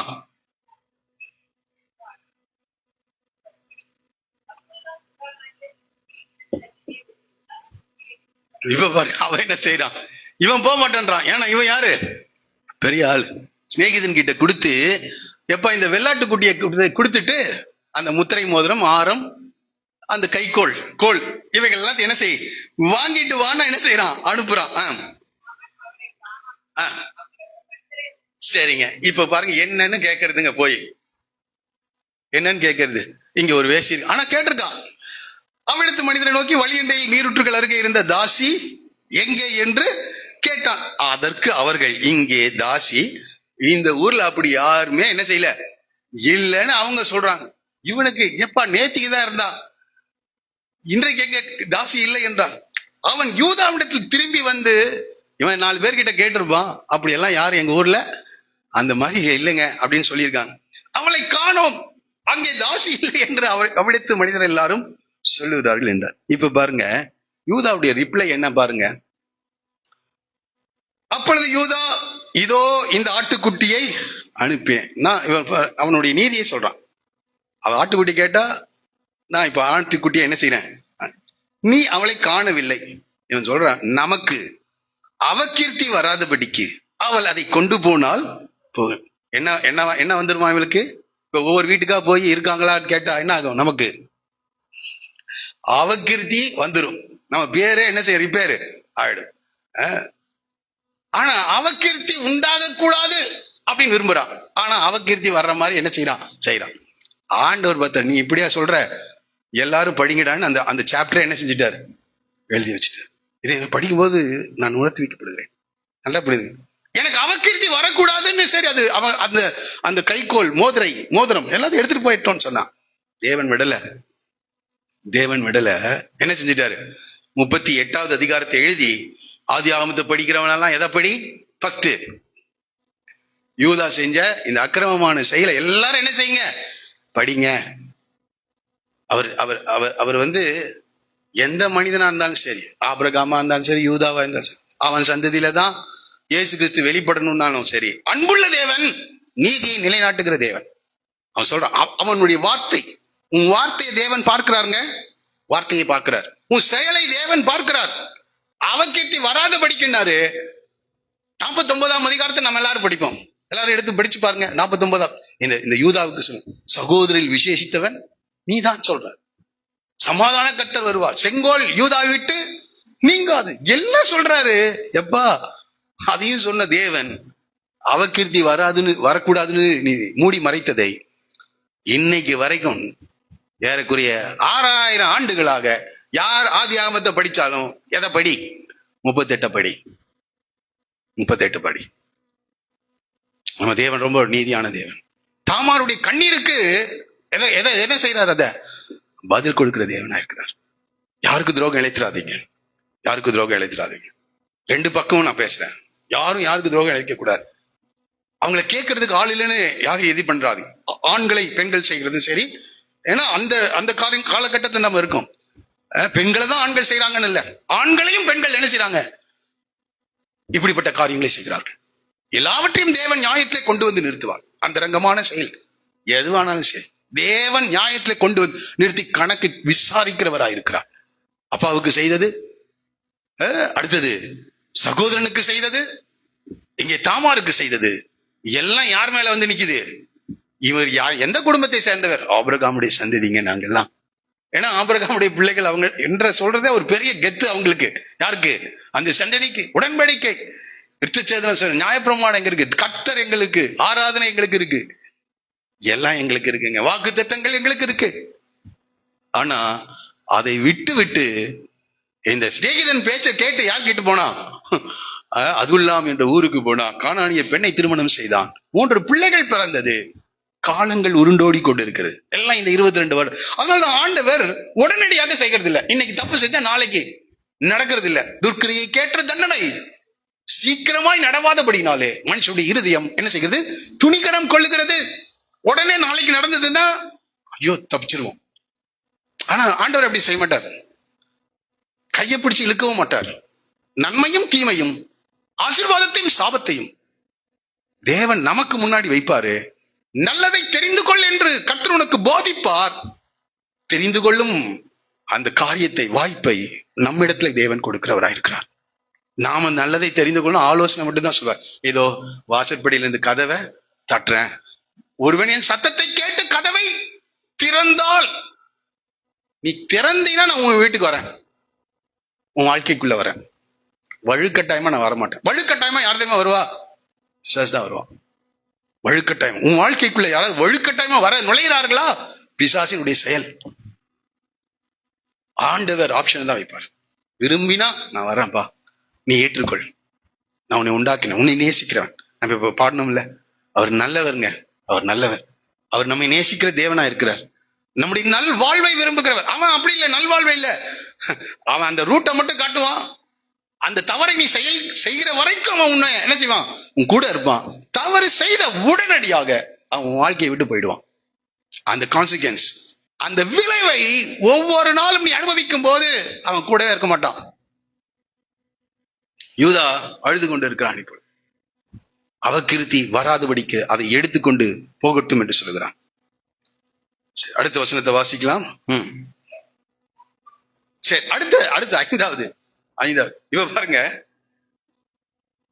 யூதாவே நீ எல்லாத்தையும் மறைச்சிட்ட, எடுத்துக்கொண்டு போனால் போகட்டும்னு சொல்லிட்ட. தேவன் சும்மா விட்டுற மாட்டார். அடுத்த ஸ்டெப்புக்கு வர்றாரு. அவனுடைய தவறை வெளிப்படுத்துகிறார், எக்ஸ்போஸ் பண்றார். அவனுடைய தவறை வெளி உலகத்துக்கு என்ன செய்யறார்? வெளிப்படுத்துகிறார். அதை மறைக்க பார்க்கணும். அதனால்தான் தவறு நடக்கக்கூடாது. நடந்ததுன்னா எவ்வளவு சீக்கிரமா தேவனிடத்துல சரிப்படுத்திக்கலாம் அவ்வளவு சீக்கிரம் நீங்க சரிப்படுத்திக் கொள்ளுங்க. இல்லைன்னா தேவனை எக்ஸ்போஸ் பண்ணிடுவார். எக்ஸ்போஸ். தேவன் வெளிக்கொண்டு வந்தார்னா அது ரொம்ப கஷ்டமா இருக்கும். இப்போ ஆண்டவர் அடுத்தது 24 இருந்து 26 வரைக்கும் படித்தா தேவன் அவனுடைய தவறை வெளிப்படுத்த எப்படி வெளிப்படுத்துறாரு பாருங்க. இப்போ ஏறக்குறைய 9 மாதம் ஆயிருக்கும்னு நினைக்கிறேன். எத்தனை மாதம் தெரியல, எனக்கு எத்தனை தெரியல. சில மாதங்கள் ஆயிடுச்சு. இவன் என்ன செய்ய மறந்துட்டான். ஆண்டவர் என்ன செஞ்சிட்டாரு, மறந்துட்டாரு. இவனும் மறந்துருப்பான். சாதாரண சூழ்நிலைக்கு நேராக போய் வாழ்க்கையில் அப்படிதான். நம்ம எடுத்த டிசிஷன்ஸ் உடனடியாக அந்த விளைவு வராது. ஒரு விதையை விதைத்தீங்க, அடுத்த 2 மணி நேரத்துல மரமா செடியா கனியா வருதா? இல்ல, அதுக்கு காலங்கள் ஆகும். சில மரமெல்லாம் அடுத்த ஜெனரேஷன்ல தான் கனி கொடுக்குமா. அது வரைக்கும் பனை மரம் எல்லாம் அடுத்த ஜெனரேஷன் தான். தென்னை மரம்னா ஒரு 4 வருடங்கள் என்ன செய்யும், ஆகும். அப்போ உடனடியாக விளைவுகள் வெளியே வராதுங்க, கொஞ்ச நாள் ஆகும். ஆகவே நம்முடைய செயல்கள் எல்லாம் விதைகளாக விதைக்கப்படுகிறது. நல்லா புரிந்து கொள். நம்முடைய வார்த்தைகள் எல்லாம் விதைகளாக விதைக்கப்படுகிறது. எந்த அளவின்படி நாம் அளக்கின்றோமோ அதே அளவின்படி நமக்கும் என்ன செய்வார், அளப்பார். அதனால அளக்கிற மற்றவர்களுக்கு ரொம்ப கவனமா இருக்கும். ஏறக்குரிய 3 மாதம் சென்ற பின்பு, கரெக்டா சொல்லியிருக்காங்க. எத்தனை மாசம் ஆச்சா? 3 மாதம் சென்ற பின்பு உன் மருமகளாகிய தாமார் வேசித்தனம் பண்ணினாள். அந்த வேசித்தனத்தினால் கர்ப்பவதியுமானால் என்று யூதாவுக்கு அறிவி. உடனே இவருக்கு வருது பாருங்க. இவன் என்ன நினைச்சிட்டு இருக்கா, 2 பசங்களை கொண்டுட்டா வந்து வீட்டுக்கு வந்து. இப்ப என்ன, கர்ப்பவதி ஆனால் என்று சொன்ன உடனே அவர் சொல்ற பாருங்க, அப்பொழுது யூதா அவளை வெளியே கொண்டு வாருங்கள், அவள் சுட்டெரிக்கப்பட வேண்டும். தாவீது கிட்ட நாத்தான் சொல்லும் போது தாவீதுக்கு டமால்னு வந்துச்சு பாத்தீங்களா அந்த வார்த்தை. நாளத்தனையா என்ன செய்யணும், அவன் சொன்னானா இல்லையா, அவன் சாக வேண்டும் என்று சொன்னான். அப்படிப்பட்டவன் என்ன செய்யணும், சாக வேண்டும். இங்க சுட்டெரிக்கப்பட வேண்டும். அப்பா, அடுத்தவர்களுக்குன்னா நமக்கு எப்படி வரும், ரொம்ப கரெக்டா வரும். அவள் சுட்டெரிக்கப்பட வேண்டும். கொஞ்சம் யோசிச்சு பாருங்களேன், அந்த அம்மா எவ்வளவு கரெக்டா காய் நகர்த்தி இருக்காங்க. எரேமியால ஒரு வார்த்தை, ஆளுகிறவன் மேல் யாராவது முடிக்க முடியுமா, ஆளுகிறவன் வருவானா. எரேமியால சொல்றார், ஆளுகிறவர்கள் மேல் யார் வருவா, நீ எல்லாம் எனக்கு தான் தெரியும், நான் ஆண்டுருவேன் எல்லாத்தையும் படி. ஆனா உனக்கு மேல ஒருத்தர் என்ன செஞ்சிருக்காரு, ஆண்டவர் வச்சிருப்பார். ஆளுகிறவன் மேல் யார் வருவா, ஆளு. நேபுகாத்நேச்சார் எல்லாத்தையும் ஆளுகை செய்தான். அவனுக்கு மேல கோரேச கொண்டு வந்து உட்கார வைப்பாரு. நடை புரிந்து கொள்ளுங்கள். ஆமா, அவனை மேல கோரேச கொண்டு வருவார். ஆளுகிறவன் மேல் எல்லாத்தையும் கரெக்ட் பண்ணிட்டான். யோசேப்ப என்ன செஞ்சிட்டான், அனுப்பி விட்டுட்டான். விற்று 20 வெள்ளிக்காசுக்கு அனுப்பி விட்டுட்டான். அப்பா கிட்ட மறைச்சாச்சு. இவன் தவறான திருமணத்தை செய்தான், அதை மறைச்சாச்சு. ஓனான சரியா வளர்க்கல, அதை மறைச்சாச்சு. இவனுக்கு திருமணம் செய்து கொடுக்குறேன்னு சொன்னா செயலாவ அதை என்ன செஞ்சாச்சு, மறைச்சாச்சு. அந்த ஆண் என்ற அந்த இது சமுதாயத்துல அந்தஸ்து, அதிகாரம், பணம், செல்வாக்கு எல்லாம் இருக்கு, எல்லாவற்றையும் மூடி மறைச்சிட்டான். இப்ப ஆண்டவர் அதை எக்ஸ்போஸ் பண்றார். கரெக்டா பாருங்க. அப்பொழுது யூதா அவளை வெளியே கொண்டு வாருங்கள், அவள் சுட்டரிக்கப்பட வேண்டும். ஏன்னா பாருங்க, ஒரு நீதிமான் என்ன செய்வான்னா யோசேப்பை அவளை அவமானப்படுத்த துணியாமல் ரகசியமாய் அவளை தள்ளிவிட. இது நீதிமானுக்கும் துன்மார்க்கனுக்கும். இவன் என்ன சொல்றான், சுட்டரிக்கப்படணும். ஆமா, இப்ப பாருங்க, அவள் வெளியே கொண்டு வரப்பட்ட போது இதுல பாருங்க இன்னொரு காரியம், அவன் நீதிமான் இருக்கிறது மாத்திர அன்பே இல்லை யார்கிட்ட, யூதா கிட்ட. ஏன்னா அன்பு சகல பாவங்களையும் மூடி இருக்கும் அது. ஆனா இவன் என்ன செய்யறான், அது அப்போ இவனுக்கு நீதிமானா வாழல, தேவ திட்டத்தை புரிந்து கொள்ள இஷ்டத்துக்கு வாழ்ந்தான். இப்ப அவள் சுட்டரிக்கப்பட வேண்டும் என்று யாருக்கு, தாமாருக்கு நியாய தீர்ப்பு கொடுக்கிறான். இவன் நினைச்சா அவளை சுட்டரிச்சிருக்கலாம். ஆனா என்ன நடக்குது பாரு, அவள் வெளியே கொண்டு வரப்பட்ட போது யோசிச்சு பாருங்க, சமுதாயத்துல எல்லார்கிட்ட என்ன செய்யணும், அவ வெளியே வந்து நிக்கணும். எல்லாரும் அன்றைய நாட்கள் கல்லெறிந்து கொள்வார்கள். இல்ல இந்த மனுஷன் சொல்ற மாதிரி தீய வச்சு என்ன செய்வாங்க, எல்லாம் யார புடிச்சிட்டு வரா, தாமார.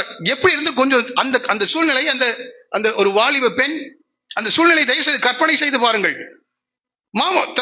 அவள் தன் மாமனிடத்திற்கு அந்த அடைமானத்தை அனுப்பி, இந்த பொருட்களை உடையவன் எவனோ அவனாலே நான் கற்பவதி. அந்த அம்மா கரெக்டா சொல்லு, இதெல்லாம் வரும்னு யாருக்கு தெரியும், ஏன்னா இந்த ஆள் கூட இருந்திருக்காங்க வீட்டுல. இந்த ஆள் யாரு என்ன ஏது நல்லா தெரியும். அதான் ஆளுகிறவர் மேல் ஒரு ஆளுகை செய்கிறவன் வருவான். தந்திரக்காரனை தேவன் தந்திரத்தினாலே பிடிக்கிறார். இவனாலே நான் கற்பவதி ஆனேன். இந்த முத்திரை மோதிரமும் இந்த ஆரமும் இந்த கோலும் யாருடையது பாரும் என்று சொல்லி அனுப்பினான்.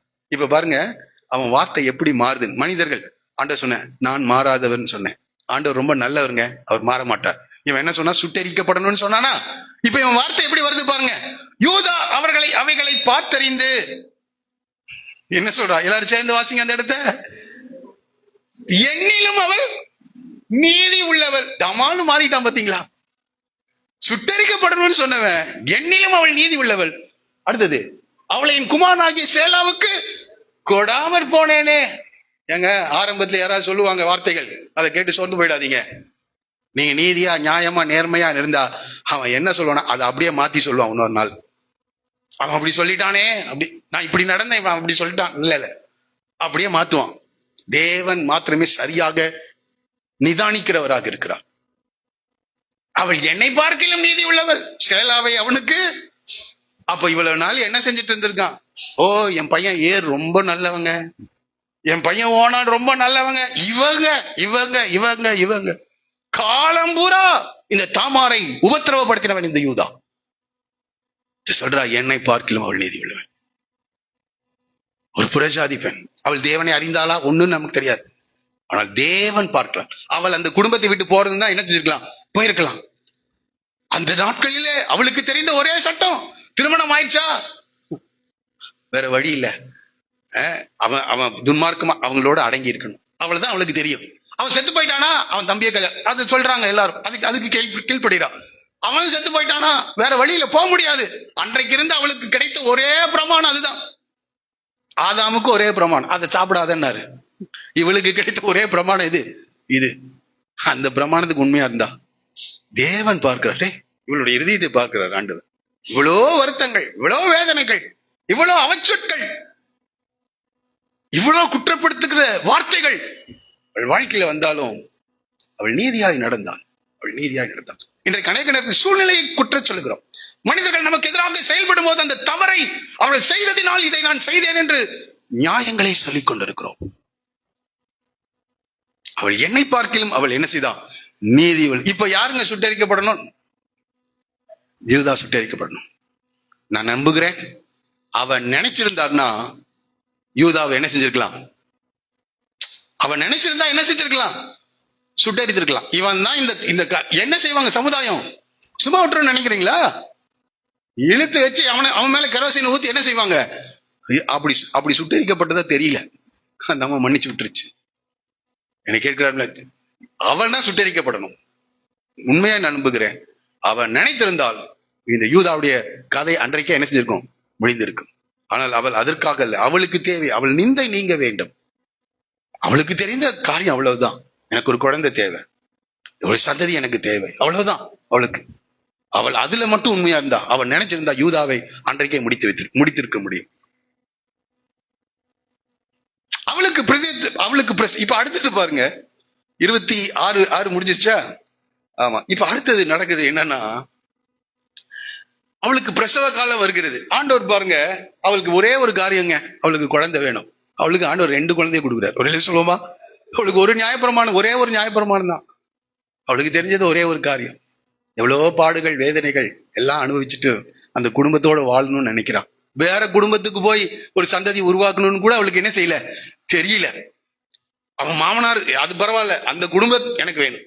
நான் நம்புகிறேன் ஒருவேளை இந்த குடும்பத்தின் மேல இந்த தேவ திட்டத்தை அவள் புரிந்து கொண்டாலும், ஆபிரகாமை அறிந்திருந்தாலோ ஈசாக்கை அறிந்திருந்தாலோ அது எனக்கு தெரியாது. எனக்கு அங்கே ஒன்றும் சொல்லப்படவில்லை, ஒரு காரியமும் இல்லை அவளை குறித்து. மேல போனா கண்டிப்பா கேட்கணும். ஏன்னா இந்த அம்மா எங்க இருக்காங்க, பரலோகத்துல இருக்காங்க. கண்டிப்பா நான் நம்புறேன், இதை படிக்கும்போது போய் தாமார் கிட்ட எப்படிமா இந்த காரியத்தை செய்தாய் யோசித்து பார். நம்மளா இருந்தாலும் கல்லெடுத்து அடிச்சு கொன்னே போட்டிருப்போம். விமர்சனங்களை நம்ம சொல்லிப்போம். நாமளே ஒரு நீதிபதியாய் உட்கார்ந்து அவளை நியாயம் தீர்த்து எல்லாம் பண்ணியிருக்கோம். ஆனால் தேவன் நியாயம் தீர்க்கவே இல்லை. மத்தேயு எழுதின மத்தேயு சொல்லும் போது யூதா தாமார் இடத்துல பாரேசை பெற்றான் என்று சொல்கிறார். அந்த சந்தையில இயேசு வந்தார். நம்மளா இருந்தா அதை ஹைட் பண்ணி அதை டெலீட் பண்ணி விட்டுருந்துருப்போம். காலையில தேவன் அந்த செயல் அந்த அந்த என்ன நோக்கத்தோடு செயல்பட்டது என்பதை தேவன் இந்த இடத்துல என்ன செய்கிறார், பார்க்கிறார். சரி இருக்கட்டும். அடுத்தது பாருங்க, இங்க யாக்கோபு ஏசாவுடைய வயிற்றுல, அவங்க ரெபேக்காள் வயிற்றுல என்ன நடந்ததோ அதே போல ஒரு காரியம் இங்க என்ன செய்கிறது, நடக்கிறது. தாமார் 2 பிள்ளைகளை பெற்று எடுக்கிறார். 27 இருந்து 30 வரைக்கும் வாசிக்கலாமா? ம். ஆ. ஆ. பாருங்க, அந்த நாட்களே மருத்துவச்சிகள் எவ்வளவு தெளிவா சொல்றாங்கல்ல. ஸ்கேன் எல்லாம் இல்ல, ஒண்ணும் இல்ல. எதை பார்த்து சொன்னாங்க? இந்த 2 பிள்ளைங்க வயிற்றுல இருக்குது, ஒண்ணு கை நீட்டணும்னா அவங்க சொல்ல இது முதலாவது வெளிப்பட்டதுன்னு அந்த அம்மா என்ன செய்யறாங்க? சிகப்பு நூலை என்ன செய்தாங்க? கட்டினாங்களாம். இது என்ன பாருங்க, அது கை இந்த பிள்ளைகள் வயிற்றுல என்ன ஒன்றோடு ஒன்று மோதிக்கொண்டிருந்தது. இப்படி ஆனால் எப்படி ஆகும் என்று சொல்லி அவள் கட்டடத்தில் விசாரித்தார். அதே போல ஒரு இன்சிடென்ட் இங்க நடக்குது. அது கையை இழுத்து கொண்டது. பாருங்க, அவன் பாருங்க, இன்னொருத்தன் அவன் வெளிப்பட்டான். யாரு மருத்துவச்சியா பேர் வைக்கிறா? அவள் மீறி வந்தது என்ன? ஆமா, பாரேஸ்னா மீறுதல் தான் அர்த்தமா.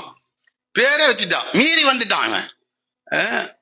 அப்ப பாருங்க, அவனுக்கு பாருங்க உள்ளுக்குள்ளாரியே, ஐயோ நான் முதல்ல என்ன செஞ்சாகணும், அவன் கையை நீட்டிட்டான், நான் போறேன்னு. ஏன்னா போனா யாரு? இயேசுவின் சந்ததி வம்ச வரலாறுல யார் வந்திருக்கான்? அவன் வந்திருப்பான். ஐயோ முடியாது, நான் போய் ஆகணும். பிள்ளைகளுக்கு நல்வினை தீவனை ஒண்ணுமே தெரியாத போதே இப்படி எல்லாம் நடக்குதுங்க. நம்ம தெரிஞ்சு இது ஆசீர்வாதம், இது ஆபிரகாமின் சந்ததி, இது உடன்படிக்கை, இது தேவன், இது தேவனுடைய வார்த்தை தெரிஞ்சு நம்ம தேவனை விட்டு போறோம். அவனுக்கு ஒண்ணுமே தெரியாது, ஆனா அவனுக்கு தெரியுது எப்படியாவது போகணும், நானே ஆசீர்வாதத்துக்குரியவர்களா. ஆச்சரியமா இருக்கு. அவனுக்கு பாரேஸ் என்று பெயரிட்டான். பிற்பாடு வாசிக்கலாம். ஆமா, தம்பி என்ன செய்தான்? வெளிப்பட்டான். அவனுக்கு சேரா என்று பெயர். இதோடு கூட இந்த சம்பவம் முடியும். சரி, இதுல இருந்து நம்ம கற்றுக்கொள்ள வேண்டிய சில சத்தியங்களை உங்களோடு கூட நான் பகிர்ந்து கொள்ளும்படி விரும்புகிறேன். சரி, இவ்வளவு இப்ப பாருங்க, யூதா சுட்டெரிக்கப்பட வேண்டும். அவன் செஞ்சதை அப்படியே மறைக்கல. தேவன் நீதி உள்ளவர். நாமெல்லாம் கற்றுக்கொள்ள வேண்டும், போதனை அடைய வேண்டும் என்று உபதேசமாக இதை என்ன செஞ்சிருக்கார். அப்புறம் இதுல இருந்து எது சரி எது தவறு என்பதை கற்று என்ன செஞ்சிருக்கார், வெளிப்படுத்தியிருக்கிறார், கடிந்து கொள்ளுகிறார் நம்மை. சரி, இப்போ இந்த சத்தியத்துல நாம சில காரியங்களை படிக்க போகிறோம். முதலாவதாக யூதாவுக்கு கிடைத்த இரக்கம், யூதாவுக்கு கிடைத்த இரக்கத்தை குறித்து நான் உங்களோடு கூட பகிர்ந்து கொள்ளும்படி நிற்கிறேன். இங்க எப்போ இரக்கம் கிடைக்குது அப்படின்னா, இவன் சுட்டரிக்கப்பட வேண்டுவன். இதுல நிறைய அதாவது ஒரு நீதிபதி என்ன செய்வார் என்றால், ஒரு குற்றவாளியை அவர் விசாரிக்கும் போது தடயத்தை மறைத்த வழக்கு, கொலை செய்த வழக்கு, தடயத்தை மறைத்த வழக்கு, அந்த வழக்கு இந்த வழக்குன்னு செக்ஷன் மாறி செக்ஷன் என்ன செய்வாங்க. அப்படி இந்த யூதாவின் மேல் நிறைய குற்றச்சாட்டுகளை சொல்லலாம். என்னெல்லாம் சொல்லலாம்? தன் சகோதரனை பகைத்தான். ஃபர்ஸ்ட் எதுல ஆரம்பிக்குது? சகோதரனை பகைக்கிறான். அடுத்தது சகோதரனை கொலை செய்ய சதி திட்டம் என்ன செய்தான்? தீட்டினான். இதெல்லாம் இன்றைக்கு போலீஸ் துறையில் இருக்கவங்கன்னா இதெல்லாம் கேஸ் எல்லாம் என்ன செய்வாங்க, போட சதி செயல் திட்டமிட்டது. அடுத்தது இவரனை என்ன செய்தான்? சகோதரனை விற்று விட்டாள். மனிதனை விற்று விடுகிற, மனிதனை விற்று ஆள் கடத்தல் செய்தான். அப்புறம் அந்த செய்த தவற்றை என்ன செய்தான்? மறைத்தான். இதெல்லாம் ஒவ்வொரு செக்ஷன் போடணும். இதெல்லாம் ஒவ்வொரு காரியம். அடுத்தது பாத்தீங்கன்னா இவன் என்ன செய்கிறான்? அடுத்தது இந்த இந்த இந்த சேலாவை கொடுக்கிறேன்னு சொன்னான், ஆனா என்ன செய்யல, கொடுக்கல. அடுத்தது இந்த விபச்சாரத்தை வேசி என்ற நிலையில அவன் போகிறான். இப்படி போட்டா இவனை கல்லெறிந்தல்ல, கற்குவியிலேயே இவன் மேல என்ன செய்யணும்? சுமத்தணும். வேறுபட்ட ஆளு எனக்கு படிக்கும் போது 49ஆம் அதிகாரத்துல படிச்சா, இவன் பெரிய ஆளா அந்த இடத்த படிச்சுட்டு இங்க வந்துடலாம் பார்க்கலாம். ஆதியாகமத்தின் புத்தகம் 49வது அதிகாரம் எடுத்துக்கொள்ளுங்கள்.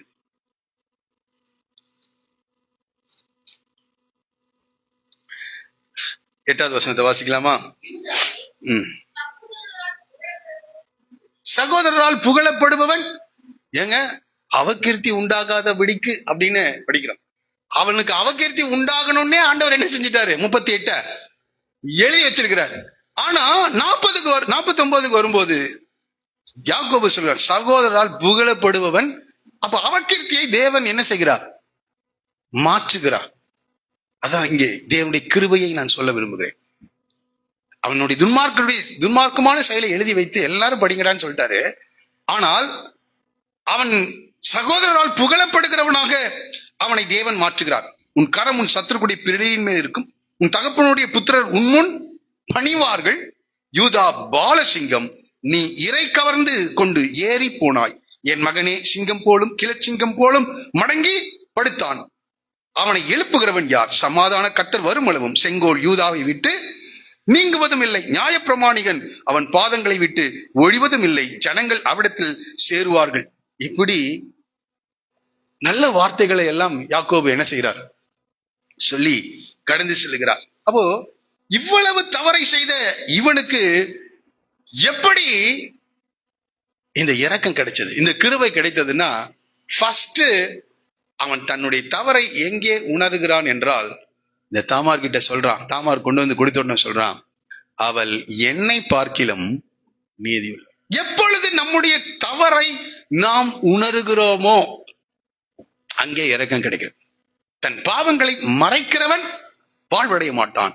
அவைகளை அறிக்கை செய்து விட்டு விடுகிறவனுக்கு தேவன் என்ன செய்கிறார்?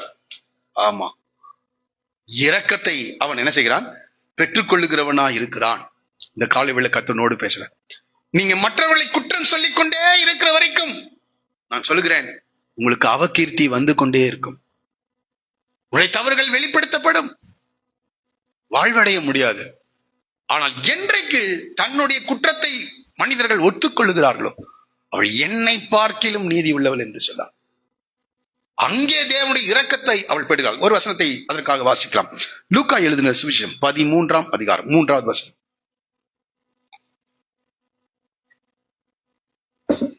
லூக்கா 13:3.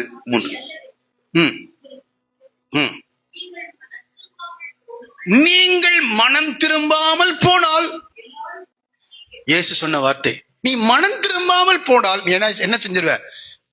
எல்லாரும் அப்படியே கெட்டு. 5வது வசனத்தை வாசிங்க. 2 முறை சொல்லுகிறார், நீ மனம் திரும்பாமல் போனால் எல்லாரும் கெட்டு போவீர்கள். வாசிக்கலாம்.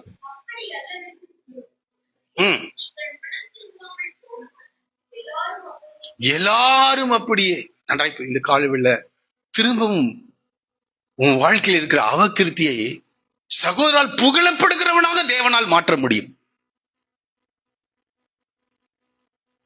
அவகீர்த்தி, அவமானத்தை, மோசமானவன் என்று பெயர் எடுத்த அந்த பெயரை தேவனால் மாத்திரமே மாற்ற முடியும். சகோதரால் புகழப்படுகிறவனா. இன்றைக்கு கர்த்தனோடு பேசுறாரு. இது தீர்க்க தரிசனமா நான் சொல்றேன். ஆவியானவர் என்னோடு கூட இடைப்பட்டு கொண்டே இருக்கிறார். அதை நான் சொல்லுகிறேன். உன் வாழ்க்கைக்கு அவமானத்தை தேவனால மாற்ற முடியும். உன்னை புகழ் பெற்றவனாக மாற்ற முடியும். சகோதரால் புகழ் பெற்றவனாக இது தேவன் தான் மாற்ற முடியும். அதற்கு ஒரே காரியம், மனம் திரும்பாமல் போனால் எல்லாரும் அப்படியே கெட்டு போவீர்கள். ஃபர்ஸ்ட் அக்னாலேஜ் பண்ண உன்னுடைய சின்ன, நீ செய்த தவறை நீ ஒத்துக்கொள். அங்கே தேவனுடைய இரக்கம், தேவனுடைய கிருபை உனக்கு கிடைக்கும்.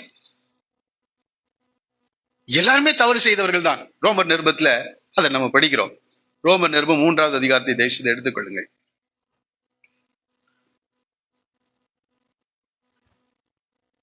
இருபத்தி 3வது வசனத்தை எல்லாரும் சேர்ந்து வாசிக்கலாம். ரோமர் 3:23. எல்லாரும் பாவம் செய்து தேவ மகிமை அற்றவர்கள் ஆனோம் என்று. எல்லாரும் பாவம் செய்தோம். ஆனா ஆதாம் நிமித்தம் எல்லாரும் பாவம் செய்தோம். ஆனால் யார் ஒருவன் மனம் திரும்புகிறானோ அவனுக்கு இரக்கம் கிடைக்குது. மனம் திரும்பாமல் போனவர்கள் எல்லாரும் கெட்டு போகிறார்கள். எல்லாரும் பாவம் செஞ்சவன் தான். நம்ம இருக்கிற எல்லாரும், இந்த அறைக்குள்ள இருக்கிற எல்லாரும் பாவம் செஞ்சவங்க தான். ஆனா மனம் திரும்புதலுக்கு தேவன் வாய்ப்பை கொடுத்துட்டே இருக்கிறாரு. திருத்திக்கப்பா, சூழ்நிலையின் மூலமா பேசுறாரு. முதல் பையன் சாகும் போதே என்ன செஞ்சிருக்கலாம்? யூதா தன் தவறை உணர்ந்துக்கலாம்.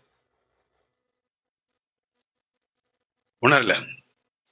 ஒரு தகப்பனுடைய துக்கம் என்னன்னு அவன் அறிந்து கொள்வாங்க. 2 பிள்ளைகளை யூதா சாக கொடுத்தான். அதனால நீங்க அதுக்கப்புறம் பாத்தீங்கன்னா, பென்யமீனுக்காக நான் என்ன செய்யறேன்? யோசேப்பு கட்டி வைக்கிறோம். இல்ல பென்யமீனை நான் பிடிச்சிடுவேன்னு சொல்லுவான். அப்போ யூதா சொல்றாரு, இல்ல எங்க அப்பா இவன் இல்லைன்னா அவர் என்ன செய்வாரு? இறந்துடுவாரு. அவருடைய நரைமயிரை சஞ்சலத்தோடு நாங்கள் இறக்க வேண்டியதா போகும். ஆகவே அவனுக்கு பதிலாக நான் இங்க என்ன செய்யறேன்? கைதியாக இருக்கிறேன், அடிமையாக இருக்கிறேன். அப்போ அப்பாவுடைய வேதனை எப்ப உணர்றான்? இவன் சாக கொடுத்த பிறகு.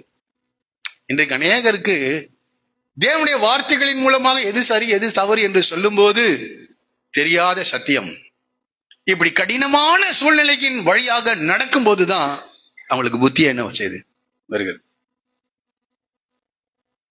அதுக்கு அன்றைக்கு சொல்லுவாங்க, மனுஷனுக்கு ஒரு சொல்லலாம், மாட்டுக்கு சூடு. சிலருக்கு சூடு போட்டாலும் வரதில்லை. காலையில கத்தனோடு கூட பேசுறாரு, வசனம் சத்தியங்க, உண்மை. இந்த வேதத்தில் எழுதப்பட்ட எல்லா வார்த்தைகளும் உண்மை. அந்த வார்த்தையை விட்டு வழங்கும் போது அதனால் உண்டாகிற விளைவுகளை அனுபவிச்சுதான் 2 பிள்ளைகளை இழக்க கொடுத்தான். 22 வருட கால கட்டத்துல தேவன் ஸ்லோவா தான் செய்வார். அதான் தமிழ்ல சொல்லுவாங்க, அரசன் அன்று கொள்வான், தெய்வம் நின்று கொள். எதை விதைக்கிறாயோ அதை ஒரு காலத்திலே பல மடங்கு அறுவடை செய்வேன். யாக்கோபு இடத்துல யோசேப்பு மரித்தான் என்று சொன்னார்கள். ஆனால் யூதா 2 பிள்ளைகளை இழக்க கொடுத்தான். அவனுக்கு அபகீர்த்தி உண்டானது. எல்லாம் ஸ்டெப் பை ஸ்டெப்பா யூதாவுடைய வாழ்க்கையில செஞ்சுட்டே வர்றார். ஆனால் என்றைக்கு தன்னுடைய பாவத்தை அறிக்கை செய்தானோ, அவள் என்னை பார்க்கில் நீதி உள்ளவள் என்று சொன்னான். அது வரைக்கும் அவளை தான் குற்றம் சொன்னான். இவளை திருமணம் வச்சதுனால்தான் என் 2 பிள்ளை போச்சுன்னு சொன்னான். சேலாவே அதனால தான் கொடுக்க மாட்டேன் என்று சொன்னான். இப்போ அவள் அல்ல, நான் தான் தவறானவன் என்று அவன் அறிக்கை செய்கிறான். தேவனுடைய இரக்கத்தை பெறுகிறான். சகோதரால் புகழப்படுகிறவனாய் மாற்றான். ஆண்டவர் உன்னை சகோதரால் புகழப்பட்டவனாய் மாற்றான். எல்லாரும் பாவம் செய்தார்கள். ஆனால் எவன் மனம் திரும்புகிறானோ அவனுக்கு இரக்கத்தை கட்ட. மனம் திரும்பாமல் போனால் அப்படியே நீங்கள் எல்லாரும் அழிந்து போவீர்கள், அழிந்து போவீர்கள்.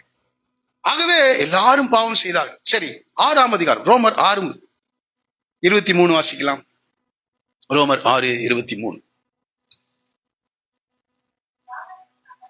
பாவத்தின் சம்பளம் என்னதான்? மரணம்தான்.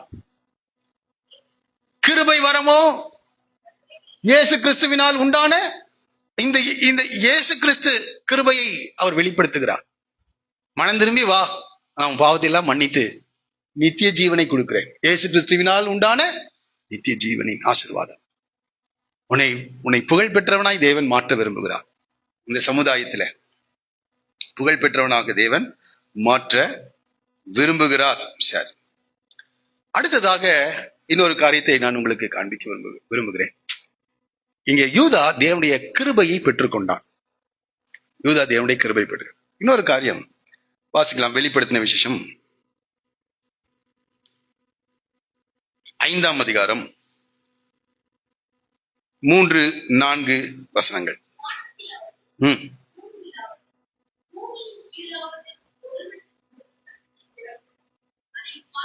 கூடாது. அதாவது வெளிப்படுத்தின விசேஷத்துல யோவானுக்கு கர்த்தர் ஒரு காட்சியை கொடுக்கிறார். ஒரு சிங்காசனம் இருக்குது, பிதாவாகி தேவன் இருக்காரு.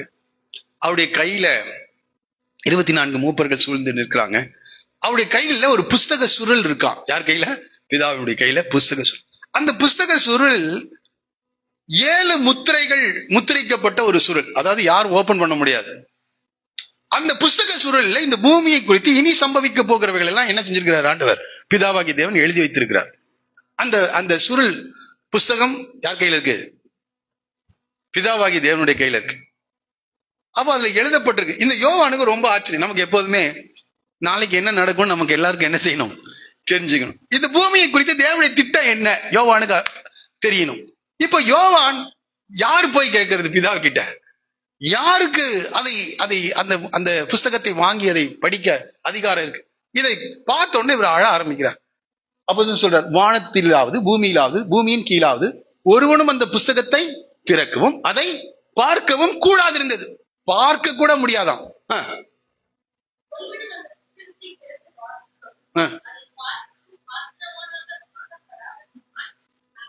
ஒருத்தரும் பாத்திரவான்ல, எல்லாம் துரோகிகள், பாவிகள், எல்லாரும் பாவம் செஞ்சு இப்ப தேவ திட்டத்தை அறிய முடியல. நல்லா புரிஞ்சுங்க. இன்னொரு காரியம், பரிசுத்தமா இருந்தா தேவ திட்டத்தை வெளிப்படுத்திடுவார் ஆண்டவர். பரிசுத்தமா வாழுங்க. பரிசுத்தவான் ஒருவனும் இல்ல. இப்ப யோவானுக்கு தெரியல என்னன்னு. பாத்திரவானாக காணப்படாததால் நான் மிகவும் அழுதேன். நீ அழ வேண்டாம். இங்க யார கொண்டு வந்து நிறுத்துறாரு?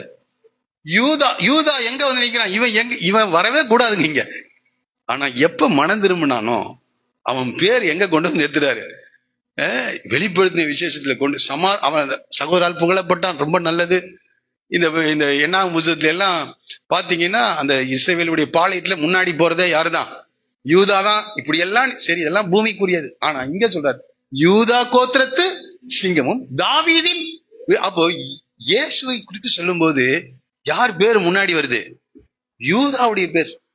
சகோதரால் புகழப்படுகிறவன், அவகீர்த்திக்குரியவனா இருந்தான். இந்த காலத்துல எவ்வளவு பெரிய பாவியா இருந்தாலும் சரி, தன்னுடைய தவறை உணர்ந்து மனம் திரும்பும் போது அவனுடைய வாழ்க்கையை கர்த்தர் அப்படியே தலைகீழாய் மாற்றுகிறார். யூதா கோத்திரத்து சிங்கமும் தாவீதின் வேறுமானவர், புஸ்தகத்தை திறக்கவும் அதன் 7 முத்திரைகளையும் உடைக்கவும் ஜெயம் கொண்டிருக்கிறார் என்றான். 6வது வசனத்தை கூட வாசிச்சலாமா? பாருங்க, அடிக்கப்பட்ட வண்ணமா இருக்கிற ஒரு ஆட்டு. எங்க பரலோகத்துல என்ன இருக்குது? அடிக்கப்பட்ட வண்ணமா இருக்கிற ஒரு ஆட்டுக்குட்டி சிங்காசனத்திற்கும் 4 ஜீவன்களுக்கு மூப்பர்களுக்கு மத்தியில் நிற்க கண்டேன் என்று படிக்கிறோம். அப்ப இயேசுதான் அந்த புஸ்தகத்தை வாங்க பாத்திரரா இருக்கிறார். ஆனா அவர் எப்படி இருக்கிறாரு? அடிக்கப்பட்டவனா. இப்ப நான் சொல்ல வர்றது என்னன்னா, அப்பா யூதா அவகீர்த்தி உள்ளவனா இருந்தான், எவ்வளவு துரோகம், மரணத்துக்கு பாத்திரவனா இருந்தான். ஆனால் உன்னை பரிசுத்தப்படுத்தும்படியாக அடிக்கப்பட்ட வண்ணமாயிருக்கிற ஆட்டுக்குட்டியானவர் என்ன செய்கிறார்? அவர் அந்த புஸ்தகத்தை வாங்க தகுதி உள்ளவராக. உனக்காக ஒரு ஆட்டுக்குட்டி என்ன செய்யப்பட்டது? அடிக்கப்பட்டது. அடிக்கப்பட்டது. அப்ப அந்த கிருபையை எப்படி நாம் பெற்றுக்கொள்கிறோம் பிதாவிடத்துல? அவருடைய அவகீர்த்தி எப்படி சகோதரால் புகழப்படுகிறவனாய் மாறினது என்றால், நம்முடைய அக்கிரமங்கள் எல்லாம் அவர் ஏற்றுக்கொண்டு, நம்முடைய அக்கிரமங்கள் எல்லாம் நம்முடைய தவறுகளுக்கான தண்டனையை சிலுவையிலே அவர் என்ன செய்தார்? ஏற்றுக்கொண்டார். யூதாவுடைய தண்டனை, உங்களுடைய என்னுடைய தண்டனையை ஏற்றுக்கொண்டு புகழ் பெற்றவனாக மாறுகிறார். இப்போ இயேசு அடிக்கப்பட்ட ஆட்டுக்குட்டியை குறித்து சொல்லும் போது யூதா கோத்திரத்து சிங்கம் என்று சொல்கிறார், தாவீதின் வேர் என்று சொல்லுகிறார். தாவீதை சொல்லலாம், ஆனா யூதாவையும் சேர்த்து சொல்றார். யூதா கோத்திரத்து சிங்கம் என்று சொல்லுகிறார். அப்ப அந்த கிருபைக்கு நமக்கு கிடைக்கிறது கிருபைதான்ப்பா. பாவங்களை அறிக்கை செய்யும் போது மன்னிக்கிறார். ஆனால் நீ செய்த தவறுக்கான தண்டனையை இயேசு என்ன செய்கிறார்? ஏற்றுக்கொள்ளுகிறவராய் இருக்கிறார். இது ஒரு குறிப்பா. அடுத்தது இந்த இந்த இந்த பாரேசை குறித்து படிக்கிறோம். இந்த பாரேஸ் அந்த சந்ததியில வருகிறான். தாமார் இடத்துல யூதா பாரேசை பெற்றான். இந்த பாரேஸ் எஸ்ரோமை பெற்றான். எஸ்ரோம் தாவீது கிட்ட இருந்து இயேசு கிறிஸ்து. இந்த சந்ததியில இந்த பாரேஸ் வர்றான். இந்த தாமார் இந்த பாரேசை பெற்றெடுக்கிறான். ஒரு ஆவிக்குரிய சந்ததியை இந்த தாமார் என்ன செய்யறா? எனக்கு அதுதான் ரொம்ப ஆச்சரியமா இருக்கு. இவ எந்த ஊர் சேர்ந்தவன் தெரியல, இவளுக்கு என்ன நியாயப்பிரமாணம் தெரிஞ்சது தெரியல. ஆனா இந்த பாரேசை பக்தி உள்ள ஒரு மனிதனாக உருவாக்கி இயேசு கிறிஸ்துவின் வம்ச வரலாற்றில இடம் பிடிக்கிறவனாக என்ன செஞ்சுட்டா? இவ ஏரையும் ஓனானையும் போல வளர்க்கலைங்க. ஏர் ஓனான போல வளர்க்கல, ஒரு பரிசுத்தமுள்ள ஒரு சந்ததியாக இந்த தாமார் வளர்த்தினான். இப்ப அந்த ஆவிக்குரிய சந்ததியில இருக்கு. இப்ப ஆண்டவர் சுலபமா சொல்றாரு, எப்பா இயேசுவின் சந்ததி வம்சம். மத்தேயு 1 படிச்சீங்கன்னா, லூக்கால 3 படிச்சீங்கன்னா, அவன் இவனை பெற்றான். இந்த சந்ததியை நமக்குள்ள ஒரு ஆசை, அந்த சந்ததியில நம்மனால இடம் பிடிக்க முடியல. ஆண்டவர் சுலபமா சொல்றாரு, இந்த ஆட்டுக்குட்டியை அடிக்கப்பட்ட வண்ணமாயிருக்கிற இந்த ஆட்டுக்குட்டியை விசுவாசிப்பா என்றால் தேவனுடைய பிள்ளையாகும்படி உனக்கு என்ன செய்கிறாரு? அதிகாரம் கொடுக்கிறார். அந்த ஸ்பிரிச்சுவல் ஃபேமிலிக்குள்ள உன்னை என்ன செய்யறாரு? சேர்த்துக்கிறார். உன் வம்ச வரலாறு எங்க வந்து சேருது? இயேசு கிறிஸ்து கிட்ட வருது. ஒரு அள்ளி சொல்லுவோமா? புரியுதா புரியலையா நான் சொல்றது? இந்த வம்ச அட்டவணையில நம்ம பேர் இல்லை, நம்ம குடும்பத்தின் பேர் இல்லை, கவலையே பட வேண்டாம். ஒரே ஒரு காரியம், இந்த இயேசுவை விசுவாசித்தா அவருடைய நாமத்தின் மேல் விசுவாசம் உள்ளவர்களாய் அவரை ஏற்றுக்கொண்டவர்கள் எத்தனை பேர்களோ அத்தனை பேர்களும் தேவனுடைய பிள்ளைகளாகும்படி நமக்கு என்ன கொடுக்கிறாரு? அதிகாரம் கொடுக்கிறார். தேவனுடைய கிருபையை நான் பேசிட்டு இருக்கேன். யூதாவுடைய தவறுகள் அந்த கிருபையினால் மூடப்படுகிறது. ஆனா கிருபையினால் மூடப்படுகிறது, அதற்காக ஒரு ஆட்டுக்குட்டி அடிக்கப்பட்டது. இப்போ நம்ம மனம் திரும்பினா போதும், இயேசுவை ஏற்றுக்கொண்டால் போதும், அந்த ஆவிக்குரிய குடும்பத்துல உன்னை சேர்த்துக்கொள்ள. எனக்கு அதை படிக்கும் போது இந்த மாதிரி குடும்பங்களை நம்ம பிறக்கலன்னு யாராவது நினைக்க தோணுச்சான்னு தெரியல. எனக்கு தோணி இருக்கு, ஒரு ஆபிரகாமுடைய சந்ததி. ஏன்னா இஸ்ரவேல் ஜனங்கள் எல்லாரும் என்ன சொல்லுவா? ஆபிரகாமுடைய சந்ததின்னு சொல்லுவா. நான் சொல்றேன், ஆண்டவருடைய பிதாவினுடைய பிள்ளைகள் ஆகும்படி நமக்கு அதிகாரம் கொடுக்கிறார். நான் சொல்றேன், ஆபிரகாமுடைய சந்ததியை காட்டிலும் ஒரு மேன்மையை தேவன் உனக்கும் எனக்கும் அவர் வைத்திருக்கார். ஒரே ஒரு வேற ஒண்ணும் இருக்கிற இயேசுவை உங்கள் சொந்த ரட்சகராக, இயேசுவை உங்கள் சொந்த ஆண்டவராக சும்மா சொல்லிட்டு போறது இல்ல, ஆளுகை செய்கிறவராக விட்டு கொடுக்கணும். இயேசுதான் என்னுடைய ஆண்டவர், அவர் என்னை ஆளுகை ராஜாவாக ஆளுகை செய்ய எல்லா வாழ்க்கையின் சூழ்நிலையிலையும் அவர் ஆளுகை செய்கிற அவரை விட்டு கொடுப்பா என்றால் தேவனுடைய குடும்பத்தில் உனக்கு ஒரு பங்கு இருக்கிறது. தேவனுடைய குடும்பத்தில் உனக்கு இல்லைன்னா அவ்வளவுதான், வாக்குத்தத்தத்தை விட்டு உடன்படிக்கையை விட்டு நாம் அந்நியர்களாய் மாறிவிடும், ஆசீர்வாதத்துக்கு புறம்பானவர்களாய் மாறிவிடும். அடுத்தது தாமார் கிட்ட வர்றேன். இந்த உலகத்துல பாருங்க, இந்த தாமார் யாருன்னு தெரியல, எந்த ஊரு தெரியல, ஒன்னும் பேக்ரவுண்ட் இல்ல. ஃபர்ஸ்ட் ஒரு கல்யாணம், பொல்லாத மனுஷன், தேவன் பார்த்து அழிக்கிற அளவுக்கு பொல்லாதவனா இருந்தான். ரெண்டாவது பையன், அவனும் பொல்லாதவன், அவனுக்கு இவ வேணும், ஆனா சந்ததி உருவாக்க மாட்டான், பொறுப்புகளை ஏற்றுக்கொள்ள மாட்டான், அப்படிப்பட்ட ஆள். ரெண்டாவது. மூணாவது மாமனாரு, அவன் ஒரு பயங்கரமான ஆள், ரொம்ப நல்லா பேசுவார், நீ போய் வீட்டுல இரு, சேலா பெரியவனான பிறகு நான் உனக்கு என்ன செய்யறேன், வார்த்தை நல்லா இருக்குங்க, ஆனா செயல் இருக்காது. இப்படிப்பட்ட ஒரு நபர். அவன் வாழ்க்கையில மாமனார் ஃபாதர் இன்லாவும் சரியில்லை, ஹஸ்பண்டும் சரியில்லை. ஆனா நம்ம அப்பா எப்படி, பிதாவாகிய தேவன், அவர் வார்த்தையில மாறாதவர். அவர் வார்த்தையில என்ன செய்ய மாட்டாரு, அங்க ஃபாதர் இன்லா, இங்க ஃபாதர், பரலோகத்தில் இருக்கிற உங்கள் பிதா, பொல்லாதவர்களாகி நீங்களே அப்படின்னு சொல்றார். நீங்கள் பொல்லாதவர்கள், இங்க இருக்கிற உலகத்துல இருக்கிற தகப்பனெல்லாம் பொல்லாதவர். ஆனா நாம இப்பதான் பாடணும், அவர் நல்லவர், உன்னுடைய பிதா எப்படிப்பட்டவர், நல்லவர். அடுத்தது 2 புருஷன் வந்தான், மோசமான ஆளுக. ஆனா உன் ஆத்தும மணவாளன் தன்னுடைய சரீரமாகிய சபைக்காக ஜீவனை கொடுக்கிறவர், உன்னை போஷித்து காப்பாற்றுகிறவர். புரியுதா நான் என்ன சொல்ல வரேன்னு? புருஷனானவன் மனைவி என்ன செய்யணுமா, போஷித்து காப்பாற்ற, அவளில் அன்பு கூற வேண்டும். இயேசு சபையை மணவாட்டி அன்பு கூறுகிற தேவன், போஷிக்கிற தேவன், காப்பாற்றுகிற இந்த கடமைகள் எல்லாம் செய்யணும். ஆனால் ஏறு ஓனானு கடமையே செய்ய மாட்டான், ஆனா அவனுக்கு மனைவி தேவை. ஆனா இயேசு அப்படி இல்லை, உங்க ஆத்தும மணவாளன் அப்படி இல்லப்பா, உன்னை அன்பு கூறுகிற தேவன், அன்பு கூறுகிற தேவன், உன்னை போஷிக்கிற தேவன், உன்னை காப்பாற்றுகிற தேவன். இந்த இயேசுவை மணவாளனா ஏற்றுக்கொள், இந்த பிதாவை உன்னுடைய ஆண்டவராக தேவனாக ஏற்றுக்கொள். அவர் சொல்லுவாரு, செய்ய மாட்டார் யூதா, ஆனால் இந்த பிதா சொல்லுவாரு, அதை அப்படியே நிறைவேற்றுவார். வார்த்தையிலே மாறாத ஒரு பிதா, மாற்றமடையாதவர், கிருபை உள்ளவர், பாவங்களை மூடுகிறவர். ஆத்தும மணவாளன் ஏர் ஓனான போல இல்லப்பா, ஏர் ஓனான போல இல்ல, உன்னை போஷித்து பாதுகாத்து உனக்கு அன்பு பாராட்டுகிற ஒரு தேவனாக அவர் காணப்படுகிறார். இந்த கால்வனுடைய செய்தியை நான் நிறைவு செய்ய விரும்புகிறேன். தேவன் கிருபை உள்ள தேவன், ஒரு நல்ல தேவன், அவகீர்த்தியை புகழப்படுகிறவனாக மாற்றுகிற ஒரு தேவன். அங்கதாங்க கிருபை வெளிப்படுகிறது. ஆனா அதுக்காக ஒரு ஆட்டுக்குட்டி அடிக்க வேண்டியதா இருக்கு. உன்னுடைய பிதா பாவங்களை மூடுகிறவரா இருக்கிறார். ஒரே ஒரு மனம் திரும்புதல். இந்த காலையில் ஆண்டவர் நம்மோடு கூட பேசுகிறார். நல்ல ஒரு தேவன். இந்த உலகத்துல இருந்த சத்தியம் யாருக்கு தெரியல, நம்மளால கொண்டு போய் சேர்க்கவும் முடியல. ஆனா இங்க இருக்கிறவங்களுக்கு ஆண்டவர் இதை வெளிப்படுத்திட்டு இருக்காரு. தயவு செய்து இந்த சத்தியத்தை புரிந்து கொள்ளுங்கள். மறுபடியும் ஆண்டவர் நம்மோடு கூட பேசுகிறார். எதுக்கான நம்ம சுத்திகரிக்கணும், நம்மளை பரிசுத்தப்படுத்தணும், நம்முடைய வாழ்க்கையின் தரத்தை உயர்த்தணும்.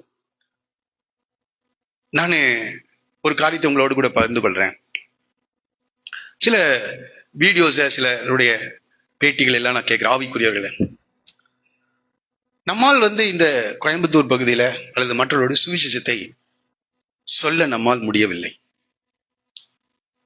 ஒருவேளை இப்படி கூட நீங்க சொல்லலாம், தைரியமும் இல்லை, அப்படி கூட எடுத்துக்கலாம். ஏன்னா சொன்னா என்ன செய்வான், என்ன நடக்கும்னு உங்களுக்கு தெரியும். அதை எதிர்கொள்ள நமக்கு என்ன இல்லை, தைரியம் இல்லை.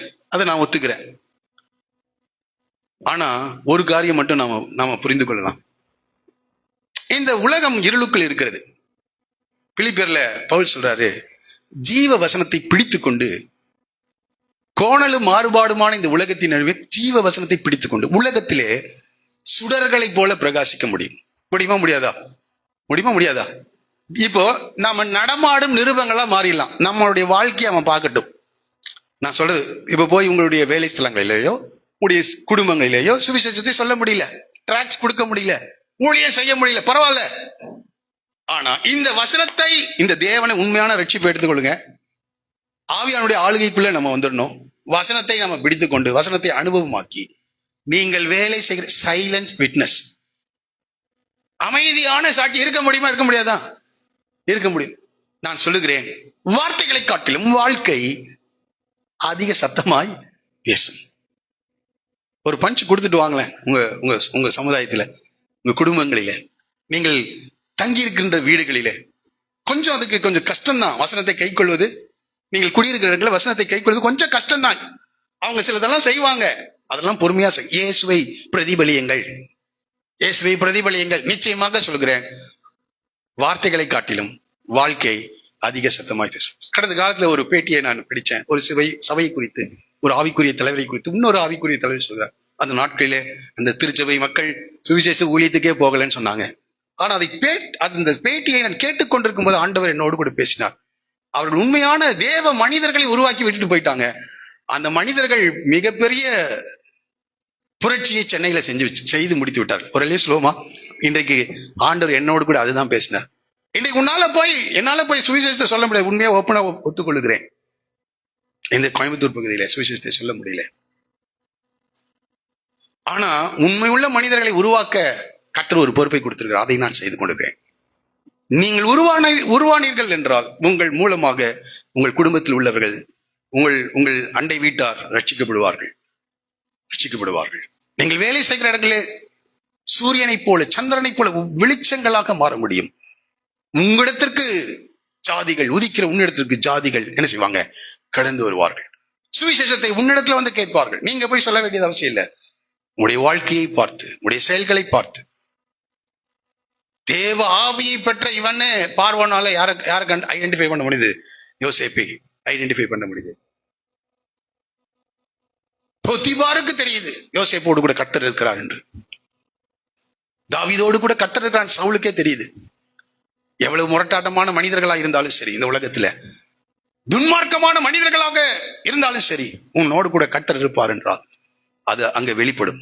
இந்த காலையில எனக்கு தெரிந்த என்னுடைய இருதயத்தின் பாரமே அதுதான். நம்மால் போய் ஓப்பனா சுவிசேஷத்தை சொல்ல முடியலன்னா பரவாயில்ல, நிருபங்களாக மாறும். சகல மனிதர்களும் அறிந்து வாசிக்கப்படும் நிருபங்களாக நாம் மாறுவோம் என்றால் நிச்சயமாக நான் சொல்லுகிறேன், மிகப்பெரிய காரியங்களை வரும் நாட்களை நாம் பார்க்க முடியும். இந்த வசனத்துக்கு என்னை ஒப்பு கொடுக்கிறேன் என்று சொல்லுகிறவர்கள் தயவுசெய்து எல்லாரும் எழுந்திருப்போம். ஆனா ஒப்பு கொடுக்கிறேன்றவங்க அது எப்படி நீங்க சொல்லுவீங்கன்னு எனக்கு தெரியல. ஆனா நீங்க சொல்லுங்க, ஆண்டவருக்கு தெரியும். இந்த வசனத்துக்கு நான் என்ன ஒப்பு கொடுக்குறேன் ஆண்டவரே, இது சத்தியங்க, இது சத்தியம், இது உண்மை, இது ட்ரூத். இது 38ஆம் அதிகாரம் ஒரு ட்ரூத். மோசே இதை ஸ்கிப் பண்ணிட்டு போயிருக்கலாம், மோசே இதை இன்சர்ட் பண்ணி வச்சிருக்காரு 37க்கும் 39க்கும் நடுவுல. இது எப்படி நீங்க புரிந்து கொண்டீங்கன்னு எனக்கு தெரியல. நான் புரிந்து கொண்டதை என்னால் முடிந்த அளவுக்கு நான் இந்த கால்வெளியில் உங்களுக்கு விளக்கி காண்பித்திருக்கிறேன். நம்ம தேவன், ஆராதிக்கிற தேவன் ரொம்ப கிருபை உள்ளவர், ரொம்ப இரக்கம் உள்ளவர், ரொம்ப நல்லவருங்க, ரொம்ப நல்லவர். அவர் வாழ்க்கையை ஆண்டவருக்கு ஒப்பு கொடு. தவறு செய்யாதவர்கள் ஒருவரும் இல்லைங்க, எல்லாரும் பாவம் செய்தார்கள், மகிமையற்றவர்களாக. என்றைக்கு யூதா தன்னுடைய தவறை உணர்ந்து தன்னுடைய தவறை அறிக்கை செய்ய துவங்கினானோ அன்றையிலிருந்து இந்த யூதாவை கர்த்தர் ஆசீர்வதிக்க ஆரம்பிக்கிறார். சேலால பாரேசின் மூலமாக ஒரு அற்புதமான ஒரு சந்ததி உருவாகிறது. ஒரு பக்தி உள்ள சந்ததி உருவாகுது. ஆனா கானானிய பெண்ணிடத்துல இருந்து வந்தது பக்தி உள்ள சந்ததி உருவாகல. ஆனா இந்த தாமார் மூலமாய் வந்த இந்த சந்ததி ஒரு பக்தி உள்ள சந்ததி உருவாகிறது. அங்க போவாஸ் வர்றாரு, அங்க தாவீது வர்றாரு, இந்த தேசத்தை ஆளுகை செய்கிற தாவீதுகள் உருவாகுறாங்க, ஒரு பெரிய மனுஷனாகிய போவாஸ் உருவாகுறாங்க அந்த சந்ததியில. கடைசியில இயேசு கிறிஸ்து வெளிப்படுகிறார். உனக்குள் சகல ஜனங்களும் ஆசீர்வதிக்கப்படுவார்.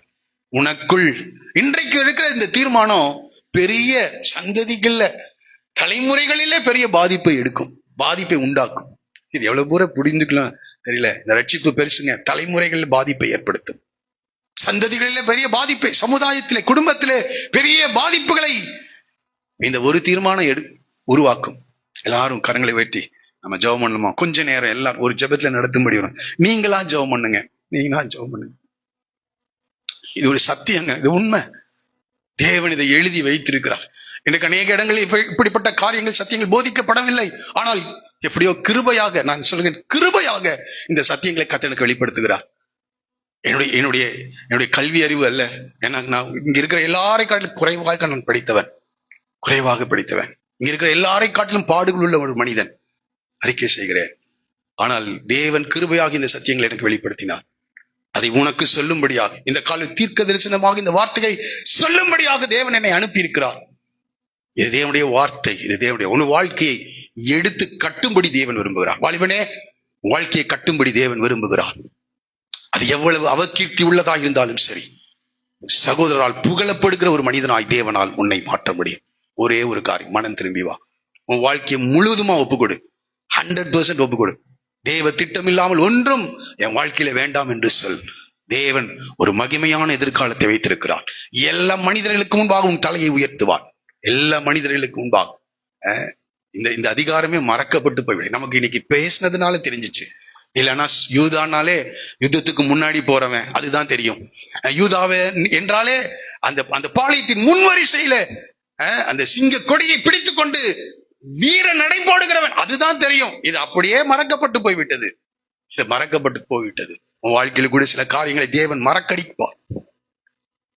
வெற்றி சிறந்த ஒரு மனிதனாக உன் சமுதாயம், உன் சந்ததியிலே ராஜாக்கள் உருவாவார். நான் சொல்றேன், நிச்சயமா சொல்றேன், பெரிய மனிதர்கள் உருவாகுவாங்க. உன் வாழ்க்கையில எதிர்காலம் ஆசீர்வதிக்கப்பட்டதாக உன்னுடைய பெயரை நிலைத்து நிற்க பண்ணுவார். ஆபிரகாமை பார்த்து உன் பெயரை நான் பெருமைப்படுத்துவேன் என்று சொன்ன தேவன் உன் பெயரை கூட பெருமைப்படுத்துவார். அது எப்படின்னு எனக்கு தெரியாது, ஆனால் உன் பேரை தேவன் பெருமைப்படுத்துவார். எல்லாரும் கொஞ்ச நேரம் கரங்களை உயர்த்தி, ஆண்டவரே என்னை இந்த வார்த்தைகளுக்கு ஒப்புக் கொடுக்கிறேன். எல்லாரும் சொல்லுங்க, ஆண்டவர் என்னை ஒப்புக் கொடுக்கிறேன். ஆண்டவரே, அப்பா, நான் இன்றைக்கு என்னை